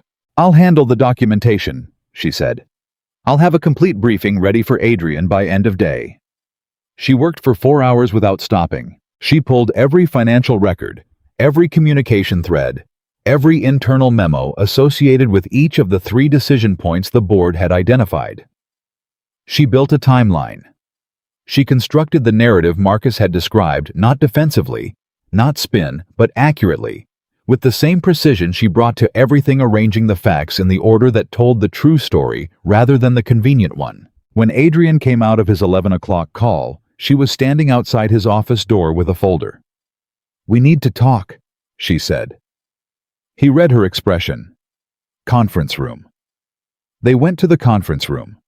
She laid out what she had learned and what she had built in exactly 12 minutes, organized, complete, leaving nothing out, including the potential exposure on the Vestal point. Adrian listened without interrupting. When she finished, he was quiet for a long moment. The board, he said finally. Which 3? Hargreaves, Weston, and Liu. He nodded slowly. Hargreaves has been looking for a leverage point for 2 years. The Southeast Asia delay gave him something real to work with. The delays were justified. I have every communication showing why the timeline was adjusted and who signed off. I know. That part is defensible. He paused.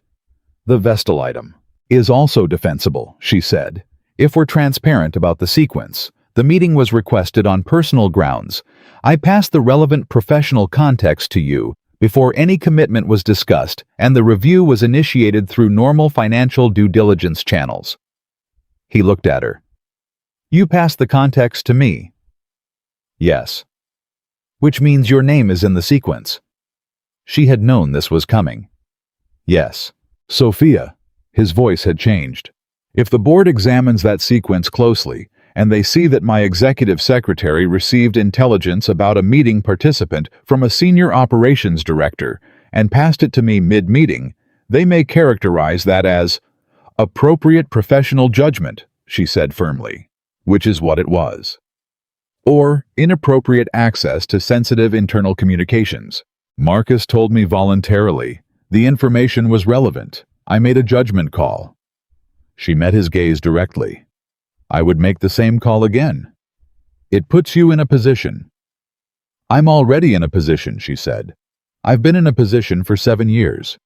The difference is that now it's visible. He looked at her. She looked back. I'm not going to let this touch you, he said. That's not your decision. Sophia, Adrian. Her voice was steady. firm.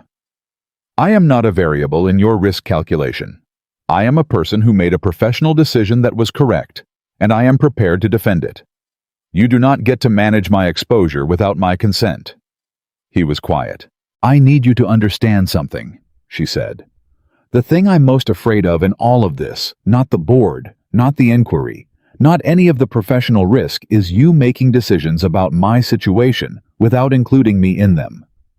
Because that is what powerful men do to the people who work for them when things get complicated, and you are better than that, and I need you to be better than that right now." Something shifted in his face. When he spoke again, his voice was different. Quieter. "You're right," he said. "I know. What do you need from me?" "Tell me what you know about Hargreaves and why he's moving now," she said. "Because I think there's something under this that isn't in the documentation." He was quiet for a moment. Then, "Sit down," he said. "This is going to take a while." What she learned in the next 90 minutes changed the shape of everything. Hargreaves, it turned out, was not simply an opportunistic board member who had found a leverage point. He was connected through a private investment entity that was not publicly associated with his name to a competing logistics firm that had been attempting to position itself for a market acquisition in the Southeast Asia corridor. The same corridor where Adrian's timeline delays had created a temporary gap. A gap that Hargreaves' connected entity had been quietly moving to fill. The board inquiry was not about governance concern. It was about pushing Adrian toward decisions that benefited a competitor he did not know was at the table. "How long have you known this?" Sophia asked. "I've suspected it for 4 months," Adrian said. "I didn't have enough to move on it without showing my hand. And now they've moved first." He looked at her. "Which means they're either more confident than they should be, or they know something I don't." Sophia thought about this. "Or they know something has changed in your situation, and they're calculating that you're distracted." He looked at her. She looked at him. "The party," she said quietly. "The shift in your behavior in the past 3 weeks.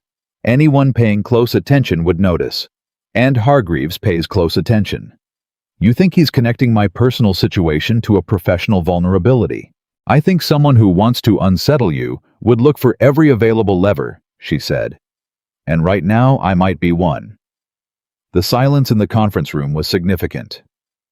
"I need you to understand something," Adrian said. His voice had the particular precision of someone choosing words with extreme care. "Whatever Hargreaves thinks he knows or thinks he can use it does not change what I've told you. It does not change what happened at Harlow's or why." "I know that," she said. "I need you to actually know it, not just say it." "Adrian." She held his gaze steadily. "I've been paying attention to you for 7 years. I know the difference between what you say when you mean it and what you say to manage a situation. What you've said to me in the last 3 weeks." She paused.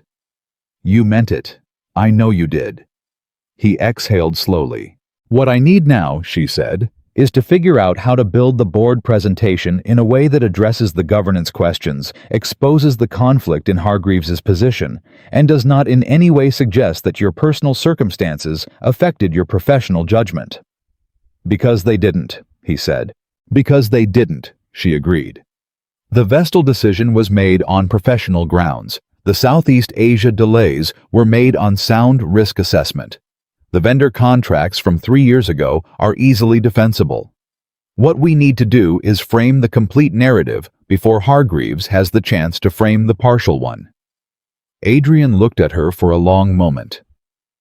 "You're good at this," he said.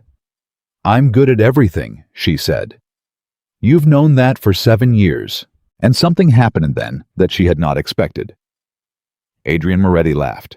Not the brief, controlled acknowledgement he used in professional settings. Not the dry sound he made when something struck him as ironic. A real laugh surprised out of him by her complete lack of false modesty, unguarded and warm and entirely genuine.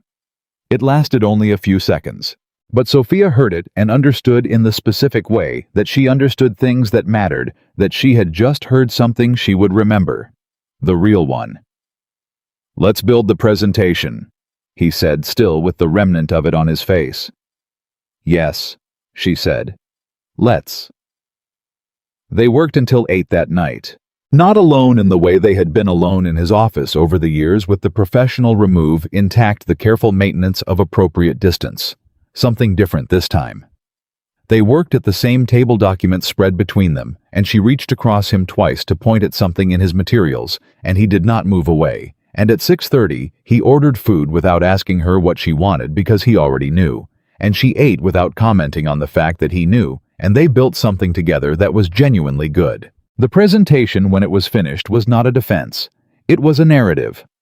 The story of a man who made decisions based on long-term vision and genuine responsibility rather than short-term optics, who understood that the people and relationships in his professional world had real value, who made choices that looked unconventional from the outside and were entirely coherent from the inside. It was, Sophia realized, as she read it back, also the truest account of Adrian Moretti that had ever been put on paper. At 8:15, they sat back from the table. "This is good," he said. "It's accurate," she said. "Accurate things usually are." He looked at her across the table. The late hour had loosened something in both of them, the way late hours did, and his face was more open than she usually saw it, and she was aware that her own was probably the same. "I need to tell you something," she said. He waited. "Before the board meeting," she said. "Whatever happens, however that room goes, I want you to know that what has happened between us in the last 3 weeks," she paused, "it's changed how I see the next part of my own life. Not just this job, my actual life. And I wanted to say that before a professional crisis makes it complicated to say." He was very still. "What does that mean?" he asked quietly. "It means," she said, "that I'm not going anywhere. Whatever the board does, whatever Hargreaves tries, I'm not going anywhere because of external pressure, and I need you to know that, because I think part of you is going to spend the next 8 days worrying that this crisis will push me away." She held his gaze. "It won't." He looked at her with the full weight of his attention. "Sophia," he said. "Don't thank me," she said. "It's not a gift. It's just true." He was quiet for a moment. Then he said very quietly, "I have one question I've been trying to find the right moment to ask for 3 weeks." She waited. "If I weren't your boss," he said. "If none of this existed, the company, the dynamic, the 7 years of professional distance. If we had simply met somewhere. If you had no reason to be careful around me." He paused. "Would you have chosen me?" The question landed in the room, the way important questions always did, not dramatically, but with the particular weight of something that had been carried a long time before being set down. Sophia looked at him. She thought about the 7 years, about the mornings and the coffee and the flights and the difficult decisions and the moments of real laughter and the careful distances she had maintained, and the way she had understood for a long time, quietly and without saying so, that there was something here that was more than professional. She thought about Harlow's and the gray sweater and the book with the worn spine. She thought about the way he had laughed 5 minutes ago, genuinely surprised out of himself by her honesty. She thought about what it would mean to say the real answer, and then she said it. "Yes," she said, "without question. I would have chosen you." The silence that followed was the kind that did not need to be filled. Adrian Moretti, who had spent most of his adult life building walls against the specific vulnerability of being known and wanting and needing, sat across a conference table from the one person who had somehow come to know him anyway, and he did not look away. He looked like a man who had just been handed something he had not expected to receive, and for a long moment in the quiet of an office building at 8:15 on a Thursday evening, with a board crisis 8 days away, and a conflict of interest to navigate, and a lifetime of careful professional distance, finally, irreversibly breached, neither of them moved. Neither of them needed to. The 8 days before the board meeting were the most clarifying of Adrian Moretti's professional life. Not because they were easy. They were not easy. They were the kind of days that required him to be in 3 conversations simultaneously. The one happening in the room, the one happening in his head, and the one he was having with Sophia in the margins of everything else, through the specific shorthand they had developed over 7 years that had become in the past 3 weeks something more precise and more personal than either of them had language for yet. She had said yes. Without question, I would have chosen you. He had not slept well the night after she said it, not because it troubled him, but because it settled something in him that had been unsettled for so long that the stillness felt unfamiliar. He lay in his apartment at midnight and thought about 7 years and the specific texture of what it meant to be chosen by someone who knew exactly what they were choosing. Not the version of him that existed in boardrooms and press releases and the careful mythology that surrounded any man with his particular combination of wealth and controlled personality. The actual version. The one who forgot to eat, who called employees at 11 at night during crises, who kept vendor contracts alive because he could not bear the thought of people failing through no fault of their own, who had spent 7 years noticing everything about one specific woman and telling himself it was professional attention. She knew all of that. She had known it longer than he had, and she had said yes anyway. He arrived at the office the next morning and the coffee was already on the corner of his desk, and Sophia was at her desk, reviewing the board presentation for what he knew was at least the 3rd time, because she never presented something important without reviewing it 3 times minimum. And she looked up when he came in and said, "Good morning," in the same voice she always used, and he understood that this was what she had meant by, "I'm not going anywhere." Not a dramatic declaration, just the ordinary faithfulness of someone who showed up. "Good morning," he said. He sat at his desk. He picked up the coffee immediately. She noticed. He knew she noticed. Neither of them said anything about it. They had work to do. The work in the 8 days before the board meeting was not only about the presentation. It was also about Hargreaves. Adrian spent 2 days quietly pulling the thread Marcus had helped him find: the private investment entity, the connection to the competing logistics firm, the timeline of Hargreaves's board activity overlaid against the firm's market movements. What he found arranged in sequence by a financial analyst he trusted completely was not conclusive proof of a conflict of interest, but was something adjacent to it, a pattern of behavior that was difficult to explain innocently. He showed it to Sophia on the 3rd day. She looked at it for a long time without speaking. "He'll say it's coincidence," she said finally. "The timeline overlap." "I know. Do you have anything that puts him directly in contact with the competing firm's decision-makers?" "One thing," Adrian said. "A dinner, 8 months ago. He was photographed with their CFO at a private event in Geneva. He disclosed neither the dinner nor the relationship to the board." Sophia was quiet for a moment. "That's not nothing." "No," he said. "It's not." "But it's not enough to go in swinging," she said. "If you present this as an accusation and it doesn't land clean, he controls the narrative for the rest of the meeting." "Agreed." "So we hold it," she said. "We present the clean narrative first. We let the board see the complete picture of what you've built and why the decisions make sense. And then if Hargreaves pushes, we show them the Geneva photo." "We show them the Geneva photo," she confirmed. "And we let them draw their own conclusions." He looked at her. "You've done this before." "I've watched you do this before," she said. "In about 15 different negotiations over 7 years. I took notes." He almost smiled. "What else do you need from me?" she asked. "Keep doing what you're doing," he said. She picked up her pen. "That's a low bar." "Keep exceeding it then," he said.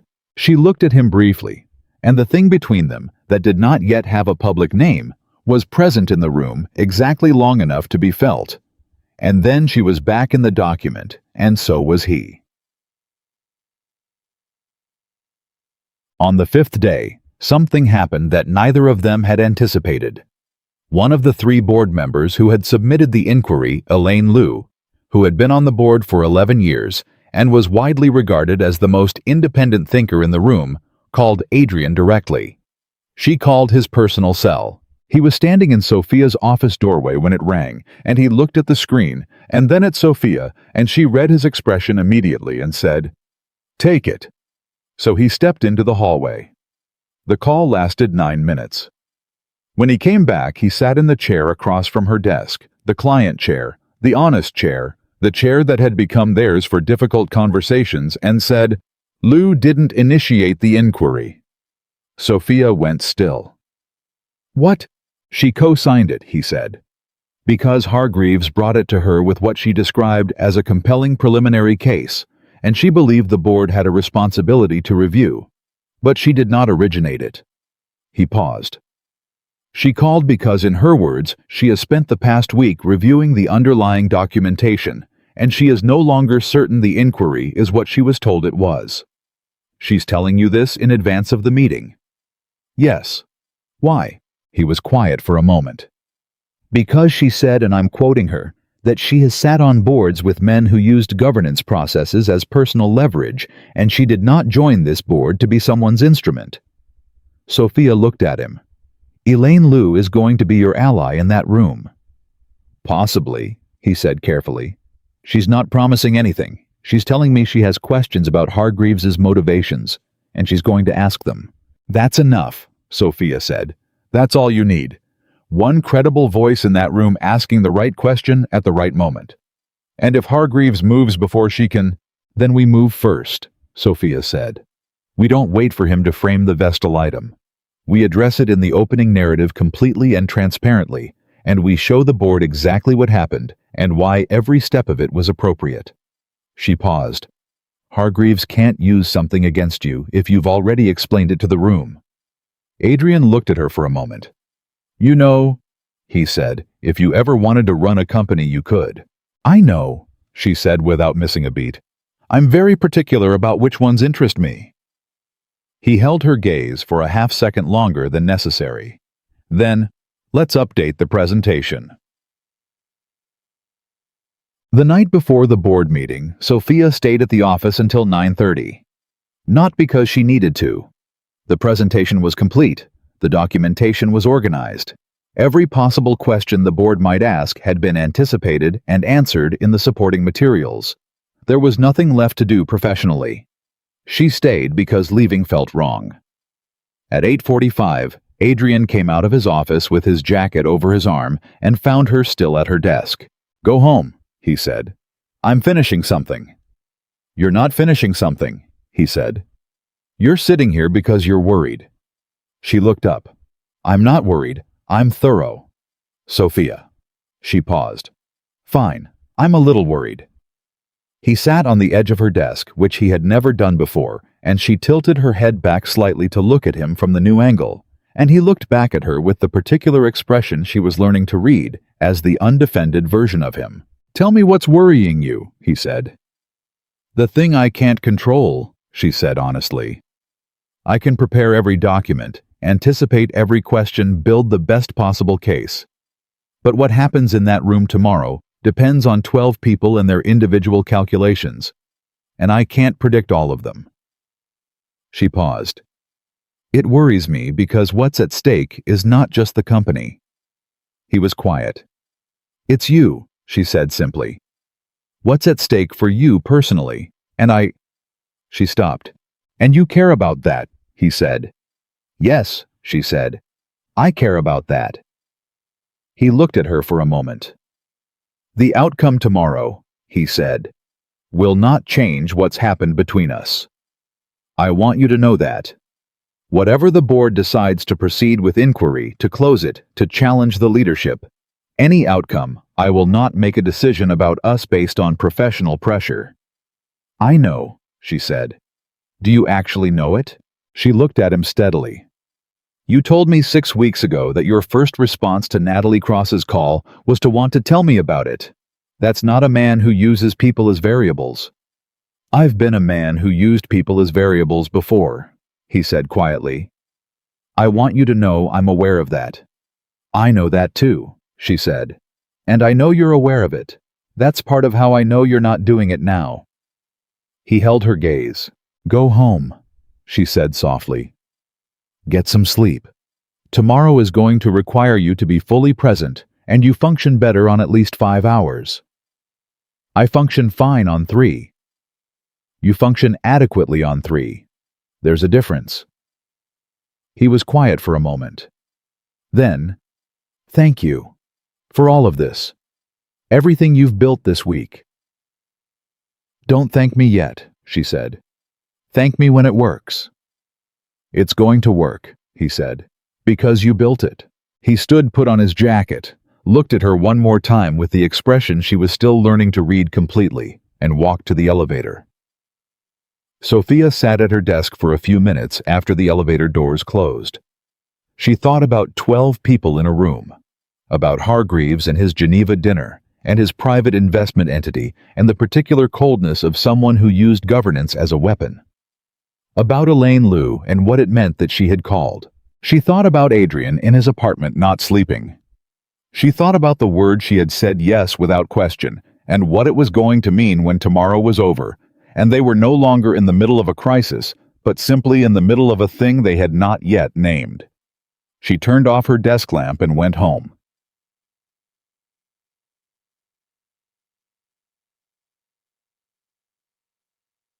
The board meeting was at 10. Sophia was not in the room. This was standard. Executive secretaries did not attend board meetings. She was at her desk, which was approximately 30 feet and one closed door from the conference room, where 12 people were currently deciding something that mattered to her in ways that were both professional and deeply personal. She worked. She answered 3 emails, reviewed a contract addendum, confirmed 2 meetings for the following week. She did all of it with the specific, focused calm of someone who had developed over many years the ability to function at high professional capacity while managing significant interior noise. Marcus appeared at 10:47. She looked at him. "It's going well," he said. Adrian presented the full narrative. The board listened without interruption, which Elaine Liu apparently made happen through 2 specific procedural interventions that kept Hargreaves from derailing the opening. Sophia exhaled slowly. "The Vestal item," she said. "He addressed it in the 3rd section," Marcus said. "Completely transparent. He described the meeting request, the nature of the prior relationship, the information that was passed to him mid-meeting, and the decision to proceed through normal review channels." He paused. "He named you." Sophia went still. "What?" He told the board that his executive secretary received relevant information from the operations director, exercised professional judgment in passing it to him, and that her action prevented a decision from being made without full context.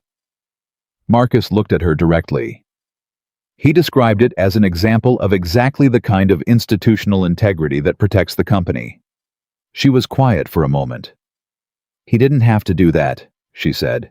"No." Marcus agreed. "He didn't." She looked at the closed conference room door. "What about Hargreaves?" she asked.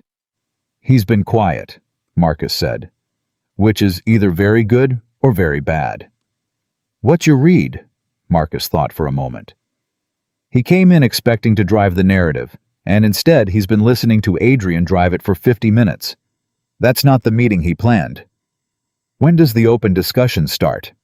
"Soon," Marcus said. She nodded. Marcus didn't leave. She looked at him. "He's going to be fine," Marcus said. "For whatever it's worth, from someone who's watched him for 11 years, I've never seen him walk into a room better prepared than he is today." A pause. "I've also never seen him look the way he looked this morning when he came in."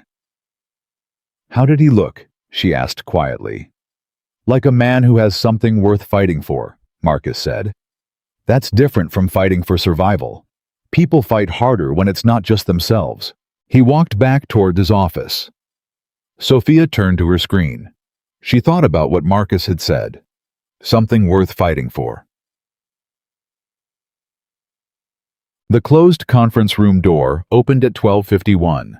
She knew immediately, not from the expression on the faces of the board members who filed out. Board members maintained carefully neutral expressions as a matter of professional training, not from the first few words she heard, from Adrian's posture. He came through the door, last as he always did, and his posture was different from the posture of a man who had endured something. It was the posture of a man who had walked through fire and come out the other side, knowing exactly what he was made of. He looked at her across the room. She looked back. He gave one small nod. She let out a breath she had been managing for 3 hours. The board members dispersed toward the elevator, and the conference room assistants began collecting materials, and Sophia stood and walked to where Adrian had stopped midway between the conference room and his office. "Well," she said quietly. "The inquiry is closed," he said. "Unanimously." She was still. "Hargreaves abstained from the final vote," Adrian continued, "which was under the circumstances the most graceful exit available to him. Elaine Liu proposed the resolution. The other 10 voted to close. "And the Hargreaves situation," Sophia said carefully. Elaine Liu asked him directly in the room to disclose any conflicts of interest with competing entities in the relevant market sector, Adrian said. He did not answer the question. "He didn't deny it." "He did not deny it," Adrian confirmed, which in a room of 12 experienced professionals was effectively an answer. Sophia absorbed this. "He's going to be a problem going forward," she said. "Yes," Adrian agreed. "But a contained problem. A man who has been seen not answering a direct question in front of the full board has significantly less leverage than he had this morning." She looked at him. "What happens next?" "Elaine has asked me to meet with her separately next week," he said. "She wants to discuss board governance reforms. Conflict of interest disclosure requirements specifically. She's going to clean house from the inside." "That's my read," he said. He was standing very close to her. Not touching, but the distance was not the professional distance they had maintained for 7 years. It was the distance of 2 people who had been through something together and were still standing. "You named me," she said quietly. "In there. You didn't have to do that." "Yes, I did," he said simply. "Adrian." "What you did was right," he said. "What you did protected the company, and it protected me. And it was exactly the kind of judgment that makes you irreplaceable. And I was not going to stand in a room and describe a sequence of events without telling the truth about who made the right call." She looked at him. "You know what that does," she said carefully. "To the optics. Your executive secretary being named in a board meeting in a matter that involves your personal life. My executive secretary exercised correct professional judgment in a complicated situation," he said firmly. "Anyone who interprets that as anything else is misreading both of us. The board won't—" "The board unanimously closed an inquiry today," he said. "They're not in the business of creating new ones on the same day." She was quiet for a moment. "You're sure?" she said. "I'm sure," he said. She looked at him for a long moment. "Okay," she said. "Okay," he said. They stood in the hallway for a moment longer. "Lunch," he said then. "You haven't eaten. I can see it." "You can't see that. You do the same thing before difficult mornings that you do before difficult flights," he said. "You eat very little and then forget to eat during, and by the time things resolve, you're running on nothing but professionalism and coffee." She stared at him. 7 years, he said simply. "You notice that," she said. "I notice everything about you," he said quietly. "I always have. I just didn't always know what I was noticing." The words sat between them. "Lunch," she said finally. "There's a place 2 blocks from here," he said. "Nobody knows me there either. You're building quite a collection of restaurants where nobody knows you. Turns out they're useful," he said. She picked up her bag. They walked to the elevator together, not quite touching the distance between them, having shifted into something that was no longer professional and not yet fully named. And when the elevator doors opened, Marcus happened to be crossing the lobby below, and he looked up and saw them, and did not say anything, but had an expression that Sophia would later describe to herself as profoundly unsurprised. Lunch lasted 2 hours. Not because the food required it. Because for the first time since the party, they were sitting across from each other without a crisis between them. No board inquiry pending. No Natalie Cross on the calendar. No documentation to build or threat to address. Just 2 people in a restaurant 2 blocks from a building they both worked in, discovering what they were like in the absence of emergency. What Sophia discovered was that Adrian Moretti, freed from the urgency of a professional problem, was quieter than she expected and funnier than he let himself be at work. He asked questions she did not anticipate about her family, her childhood, the years before she came to the city, the things she cared about that had nothing to do with work. He listened the way he always listened, with the full weight of his attention, but without the analytical distance he usually maintained. He was simply present in the way that people were present when they had stopped managing the interaction. What she told him surprised her too. She had not realized until the words came out how much of herself she had organized around the professional container of the last 7 years. How she had developed the habit of experiencing her actual life in the hours outside the office, and compartmentalizing it completely when she came in, and how that compartmentalization had become so efficient that she had almost forgotten she was doing it. She talked about her mother, who lived 2 hours away and called on Sundays and had been asking for 4 years when Sophia was going to find someone. She talked about the apartment she had lived in for 6 years that she was finally thinking about leaving for somewhere larger. She talked about the novel she had started writing 2 years ago and not finished and then deleted, and sometimes thought about starting again. He listened to all of it. "Started again," he said about the novel. "I'm not sure it was good."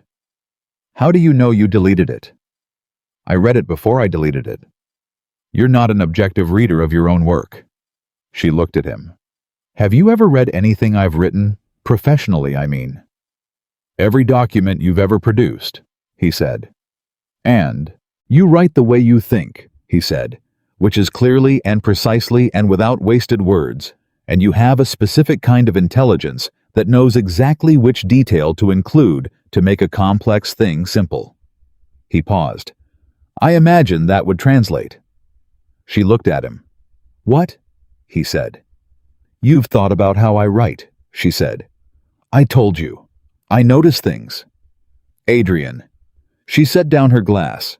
"Do you have any idea how different this is from how you were 6 weeks ago?" He considered this. "Is it different, or is it the same thing expressed differently?" "What do you mean?" "I mean," he said carefully, "that I don't think I've changed. I think I've stopped performing the version of myself that kept the thing I noticed about you at a manageable distance." He paused. "The attention was always there. Whatever this is." He gestured slightly between them with the economy of a man who was still working out the vocabulary. "That was always there too. I was simply very committed to not examining it." She held his gaze. "Why?" she asked. "After 7 years, why did Daniel Carter laughing with me at a party break through what 7 years of every other thing didn't?" He was quiet for a moment. "Because it was real," he said. "Because watching you laugh with him, watching someone receive the version of you that I had been standing next to for 7 years without actually reaching, made it impossible to pretend anymore that the distance I was maintaining was professional." He paused. "It was never professional. It was protective. And protection stops being useful when what you're protecting yourself from is the only thing you actually want." Sophia looked at him across the table. She thought about 7 years. She thought about the morning coffee on the corner of the desk, and the book with the worn spine, and the phone call on a Tuesday evening about nothing and everything, and the moment he had said without question, and she had said yes. She thought about the board meeting this morning, and the way he had stood in the hallway and given her one small nod, and she had known. She said, "I need to tell you something I've been waiting to find the right moment for." He waited. "I'm going to need us to figure out a new professional arrangement," she said. He went still. "Not because I'm leaving," she said, immediately reading his expression. "I'm not leaving, but because what we are to each other right now cannot live inside the structure of boss and executive secretary forever, not because of what anyone else will think, because of what it will do to us." She held his gaze. "I cannot be the person who manages your calendar and your communications and your professional life and also be—" She paused. "Whatever I'm going to be to you. I can't do both of those things simultaneously and do either of them well." He was quiet for a long moment. "What are you proposing?" he said. I'm not proposing anything specific yet, she said. I'm telling you that at some point we're going to need to have a real conversation about the structure, and I wanted to have that conversation before it becomes a problem rather than after. He looked at her steadily. I've been thinking about this, he said. She raised an eyebrow. Since the night of the party, actually, he said. In the back of my mind, the question of what it would look like to... He paused. To make space for this properly, not to manage it around the existing structure, but to actually build something new. What have you thought? That you're underutilized, he said. She blinked. I'm sorry. You have been, he said without apology.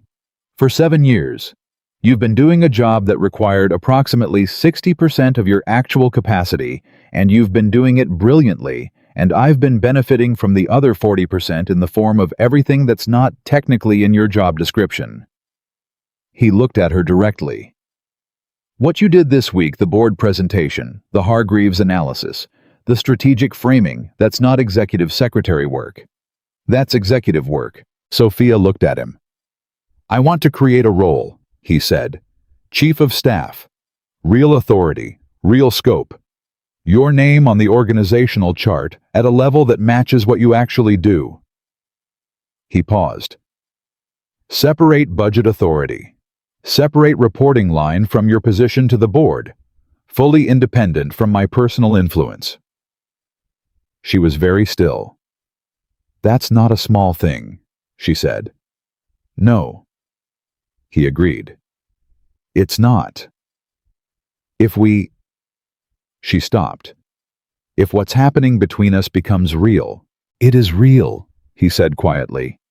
When it becomes public, she corrected, there will be people who look at that role and say you created it because of your relationship with me. Yes, he said. And the answer to that will be the 7 years of documentation showing everything you've actually done, and the board presentation from this week, and the fact that Elaine Liu, who will shortly be the most respected voice on our board, watched you name-checked in a governance meeting as the person who protected institutional integrity under pressure. He paused. The work speaks for itself. It has for years. We just need to let it. Sophia sat across from him in a restaurant 2 blocks from a building they both worked in, and she thought about all the ways she had protected herself for 7 years, and all the ways those protections had kept her safe, and all the ways they had also kept her small. This is a very large conversation to be having over lunch, she said finally. I know, he said. I'm not saying yes to the role today. I know that too. I need to think about it, separately from everything else. I would be disappointed if you didn't, he said. She looked at him. But I want you to hear something, he said. Whatever you decide about the role, yes, know something different. The other thing is not contingent on it. I am not offering you a professional opportunity in exchange for a personal one. Those are 2 separate things, and I need you to believe that. Are they separable? She asked honestly. After 7 years, are any of our things actually separable? He was quiet. Maybe not, he said. But the intention is separable, and I need you to know the intention. She held his gaze. I believe you, she said. Good, he said. She picked up her water glass. He picked up his. They sat in the particular quiet of 2 people who had just moved through something significant together and had arrived on the other side, changed but intact. One more thing, she said. Yes? The sweater, she said. You've worn it twice now. He looked at her. What about it? You're a completely different person when you dress like a human being, she said. I'm noting it for the record. Something that was unmistakably a smile crossed his face. And Sophia Bennett, who had spent 7 years cataloging the almost smiles and the near laughs and the undefended moments of the most controlled man she had ever known, noted this one too. The full one, the real one. She was not going to forget it. The Tuesday after the board meeting, Sophia moved the coffee cup, not far, 3 inches closer to Adrian's reach than her usual placement. She did it without thinking the way habits shifted when the reasons behind them changed, and she did not realize she had done it until she was already back at her desk, and Adrian had picked it up within the first 2 minutes, and she understood sitting there that some adjustments happened before the mind caught up to them. Small things changed first. She stopped pausing in his office doorway every morning. Not consciously, not as a decision, she simply stopped needing to collect herself before entering his space because the thing she had been collecting herself against had been named and set down and was no longer a pressure she was managing alone. She walked in the way you walked into a room where you were no longer a guest. He noticed. She knew he noticed because he was Adrian Moretti, and he noticed everything, and because on the third morning she walked in without pausing, he looked up from his desk immediately, rather than after his usual 2-second professional delay, and something in his face was very slightly different. Not dramatic, just the specific look of a man registering something good. They did not discuss the lunch conversation again that week, not because it sat unresolved between them, but because they had both been in enough significant conversations to understand that some things needed to be lived with before they were returned to. The Chief of Staff question. The structural question. The question of what they were going to call what they were to each other, and how that was going to exist in the world where they spent most of their waking hours. Those conversations were coming, but the week after a board crisis was not the moment for them, and they both understood that without discussing it in the particular wordless fluency that 7 years of shared professional language produced, what the week held instead was work. Real work, the kind that reminded Sophia why she had wanted this job in the first place. A major contract renewal with a Southeast Asia partner, a staffing restructure in 2 regional offices, and the early stages of a governance reform process that Elaine Liu was quietly driving with the particular efficiency of a woman who had been waiting for the right moment for a long time.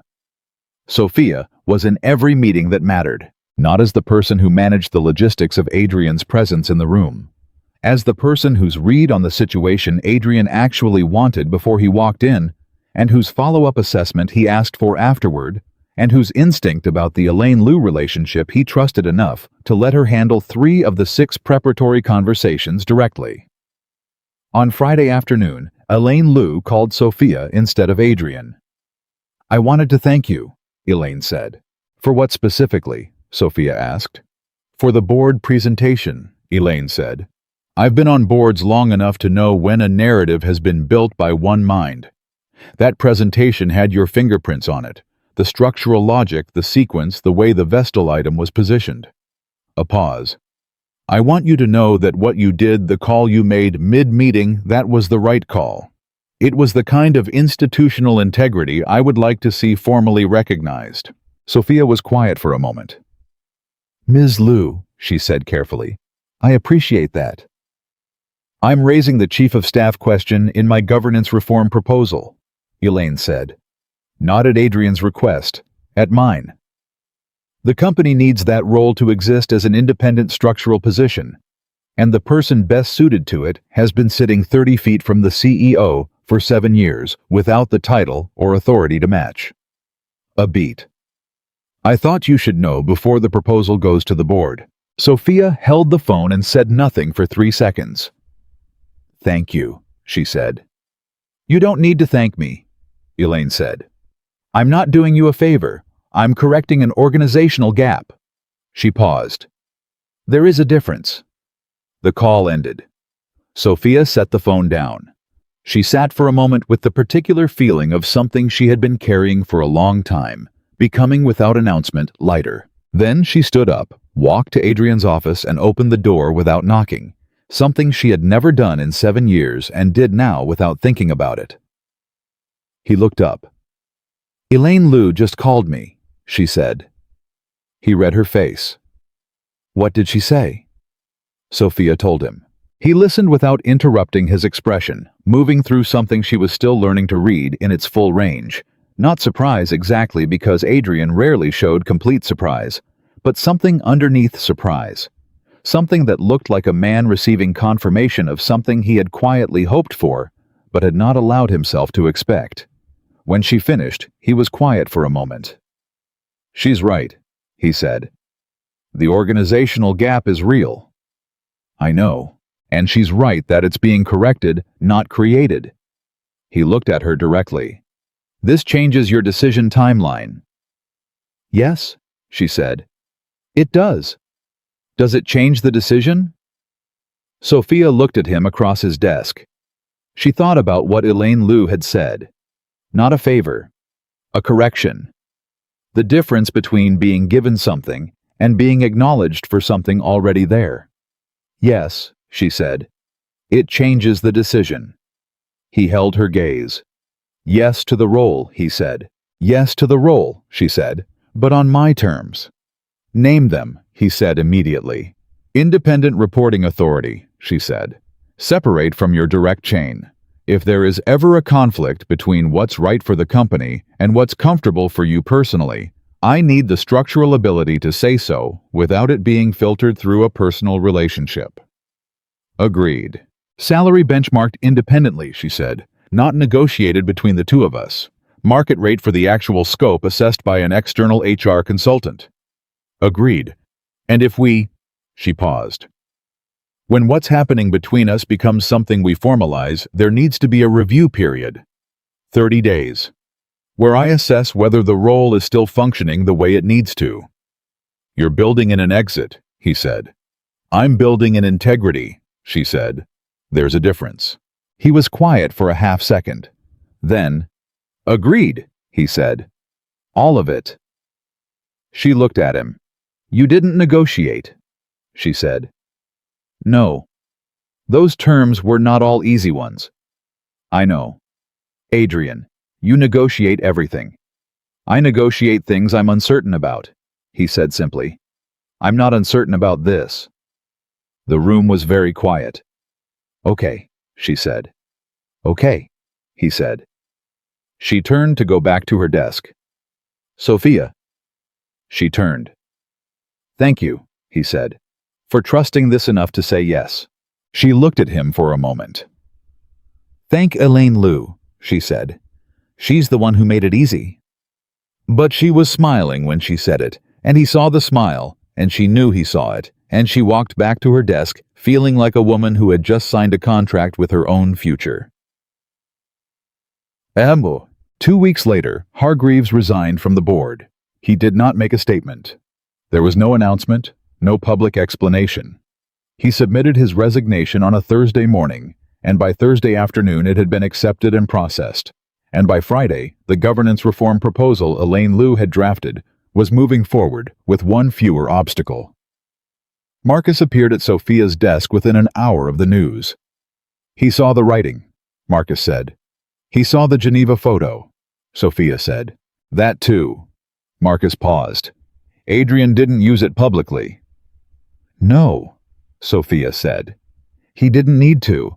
He just needed Hargreaves to know that he had it. Marcus looked at her with the expression he sometimes had when something confirmed a long-held suspicion. You suggested that. I suggested that the most efficient resolution was one where the other party chose to leave rather than being removed, she said. Adrian agreed, because a man who resigns can't claim he was pushed out for asking legitimate governance questions, Marcus said. And a man who has been quietly shown evidence of his own conflict of interest has very little appetite for the kind of scrutiny that a public removal would invite. She paused. Everyone gets what they need.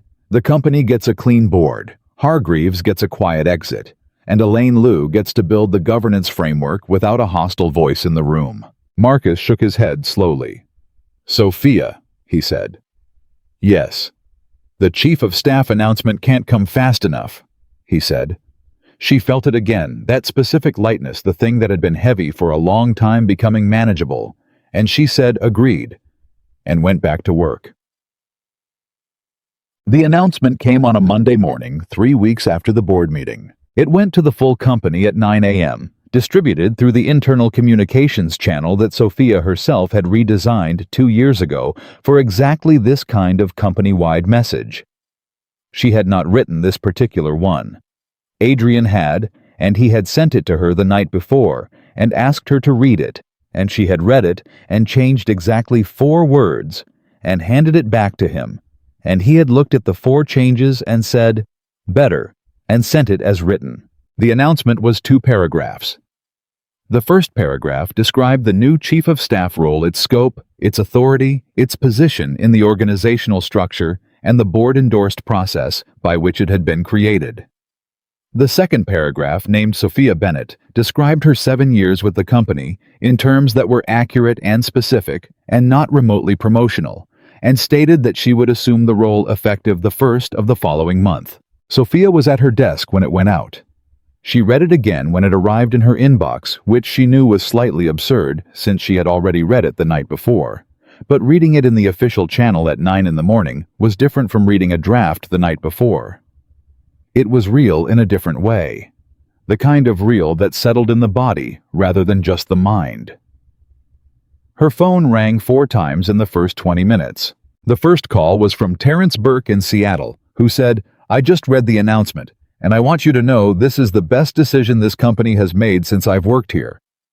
And Sophia said, "Thank you, Terrence," and meant it in ways she did not try to explain. The second call was from the regional director in Singapore, who had worked with her on the Southeast Asia timeline and expressed similar sentiments with the particular warmth of someone who had needed her judgment at a difficult moment and knew it. The third call was from her mother, which meant her mother had somehow already seen the announcement, which was slightly alarming and very characteristic. "Why didn't you tell me?" her mother said. "Because it wasn't confirmed until recently," Sophia said. "Chief of Staff," her mother said with the tone of someone tasting a new word for the first time. Is that running the company?" "It's a very significant role," Sophia said. "And your boss," her mother said, "the one you never talk about." "I talk about him." "You mention him," her mother said. "There's a difference." A pause. "Is he good to you?" Sophia looked at the closed door of Adrian's office. "He's learning to be," she said honestly, "and he's doing it right." Her mother was quiet for a moment. "Good," she said.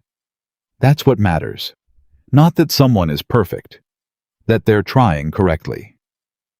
After she hung up, Sophia sat with that for a while. Trying correctly. She thought about the party, which now felt like something from a different chapter of her life, even though it was barely 2 months ago. She thought about the coat check room at 11 at night and the question that had opened something she had been keeping closed. She thought about Harlow's and the gray sweater and the book with the worn spine and the board presentation built side by side at a conference table until 8 o'clock at night. She thought about what it meant to be in the middle of something real. The fourth call was from Daniel Carter, which she had not expected. "I saw the announcement," he said. "Congratulations are in order." "Thank you, Daniel. It's a well-deserved recognition," he said. "For what it's worth, the Carter Group has already had internal conversations about whether we want to expand the pilot program, and a significant part of that conversation was about the quality of the working relationship with your office." He paused. "Specifically with you." "I appreciate that," she said. "We'll be in touch about the expansion timeline." A brief pause. "Ms. Bennett," he said, and his voice was slightly different, less the business voice, more the voice she had heard at the party. "If things had been different, if you weren't—" He stopped. "I hope you're happy, genuinely, whatever's happening over there." Sophia was quiet for a moment. "I am," she said. "Genuinely." "Good," he said. "Then the right thing is happening." He hung up. She set the phone down. She thought about the party again, about Daniel Carter's easy warmth, and the way Adrian had walked across the room with something unprecedented on his face, and how all of it, the whole chain of consequence, had started with one real laugh in a crowded room. She was glad it happened exactly that way. She would not have chosen a different sequence.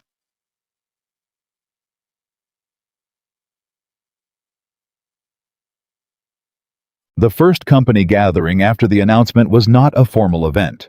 It was a quarterly all-hands meeting held in the main conference center on the 38th floor, attended by approximately 200 employees from the headquarters offices and an additional 150 joining remotely from the regional offices. Sophia had organized dozens of these meetings over 7 years. She knew the format, the typical flow, the moment when attention dipped, and the moment when it sharpened, and the particular kind of energy a room of employees brought to a gathering when they were trying to read what it meant. Today they were reading two things: the announcement and the two people who stood at the front of the room. Adrian opened the meeting the way he always did, precise, organized, clear. He covered the company results from the previous quarter, the Southeast Asia Partnership update, the board governance changes, and the new organizational structure, including the chief of staff role, all of it in the direct economical language that made him effective in front of groups even when he was not naturally warm in them. And then he did something he had never done in the years Sophia had watched him run these meetings. He stopped talking about the business. "I want to say something that's not on the agenda," he said. 200 people in the room went slightly more alert. 7 years ago, this company hired Sophia Bennett as my executive secretary, he said. At the time, the decision was based on her qualifications, which were strong, and her interview performance, which was by all accounts exceptional. He paused. What the hiring process did not and could not measure was what she would actually become to this company over those 7 years. Sophia, standing to his right, kept her expression professionally neutral through what she privately assessed as significant effort. "She has been the person who made difficult decisions manageable," Adrian said, "who built relationships across every level of this organization, who exercised judgment under pressure that protected the company at moments when the company needed protecting, who was right when I was wrong and told me so, and who was diplomatic enough about it that I was usually able to hear it." He looked directly at her for a half-second. "Usually?" A ripple of genuine laughter from the room. Sophia felt something in her chest that was warm and enormous and quiet. "The chief of staff role is not a gift," Adrian said, turning back to the room. "It is an acknowledgement of something that was already true. This company owes Sophia Bennett 7 years of work that she did at a level far exceeding what we formally asked of her, and this announcement is the beginning of correcting that." He paused. "I want every person in this room to understand that the standard she has set, the combination of professional excellence, personal integrity, and genuine care for the people in this organization, is not incidental. It is institutional, and it will now be structural." He stopped talking. The room began to applaud, not politely, genuinely, the kind of applause that came from people who were not performing approval, but actually felt it, who had worked in proximity to someone for years and recognized in a public moment what they had known privately. Sophia stood at the front of the room and received it. She did not deflect it. She did not perform modesty or look away or fill the moment with words. She stood in it the way she had learned over years to stand in things that were real, with her full attention, without managing the experience away from herself. She looked at Adrian. He was looking at her, and on his face was the expression she had spent 2 months learning to read in its full complexity. The undefended, unmanaged, completely honest expression of a man who was not performing anything. He was proud of her, not in the way a boss was proud of an employee, in the way a person was proud of someone they had chosen. She held his gaze for a moment. Then she stepped to the microphone. She had not prepared remarks. She had been in meetings for 30 years of organized professional life, and she had never once walked into a meaningful moment without being prepared. And she was choosing not to be prepared now for a specific reason. Because prepared remarks were the version of herself she showed the room. And this room, after everything, deserved the other version. "Thank you," she said. "I've been part of this company for 7 years, and for most of that time my job was to make sure the things that needed to happen happened quietly and completely, in a way that most of you would never need to know about." She paused. "I was good at that job. I was good at it partly because I cared about the work and partly because I cared about the people in this building. Both of those things were true from the beginning." She looked out at the room. "What I want you to hear today is not about my title or my new responsibilities," she said. "What I want you to hear is what I've learned in 7 years of watching this company from the inside. which is that the most important thing any organization has is not its processes or its revenue or its market position. She paused. It's whether the people inside it feel like they matter, whether someone is paying attention, whether the work they do is seen. She let that sit for a moment. I've spent 7 years trying to be that for as many people in this building as I could reach. In this new role, I will be able to reach further, and I intend to. She stepped back from the microphone. The applause was different this time, warmer, more personal. The specific quality of people who recognized themselves in what had just been said. Adrian was beside her, not touching, but beside her in the way that people stood beside each other when there was nothing to perform and nothing to manage. That was better than anything I prepared, he said quietly. I know, she said. You didn't prepare. I know, she said again. He looked at her. And despite the 200 people in the room, despite the cameras for the remote attendees, despite 7 years of professional remove that had trained both of them to be careful in public, his expression was entirely transparent. He was looking at her the way people looked at things they had almost lost before they understood their value. She looked back at him the same way. After the meeting, after the congratulations from colleagues that lasted the better part of an hour, after the remote all-hands wrapped and the conference center emptied, and the logistics of a normal Tuesday afternoon reasserted themselves, Sophia found herself at her desk for what she understood was one of the last normal afternoons she would have there. The role transition was effective in 2 weeks. New office, new title, new scope of work, new reporting structure, new set of responsibilities that were larger and more complex and exactly proportional to the thing she had been doing informally for 7 years. She looked at her desk. 7 years of accumulated professional life, the organizational system she had developed and refined, the particular arrangement of her materials that reflected the way her mind worked, the small things that made a workspace personal without being decorative. She would take all of it with her. The desk phone rang. Sophia Bennett. Ms. Bennett, a voice she did not recognize, slightly formal. This is James Whitfield from the Whitfield Group. I'm reaching out about a potential executive placement. We have a client, a major regional firm looking for a chief operating officer with a background in strategic administration and organizational leadership. Your name was raised in our preliminary research. She was quiet for a half second. By whom, she asked.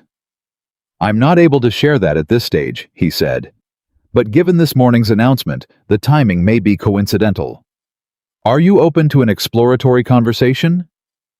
She looked at Adrian's closed office door. She thought about the terms she had set.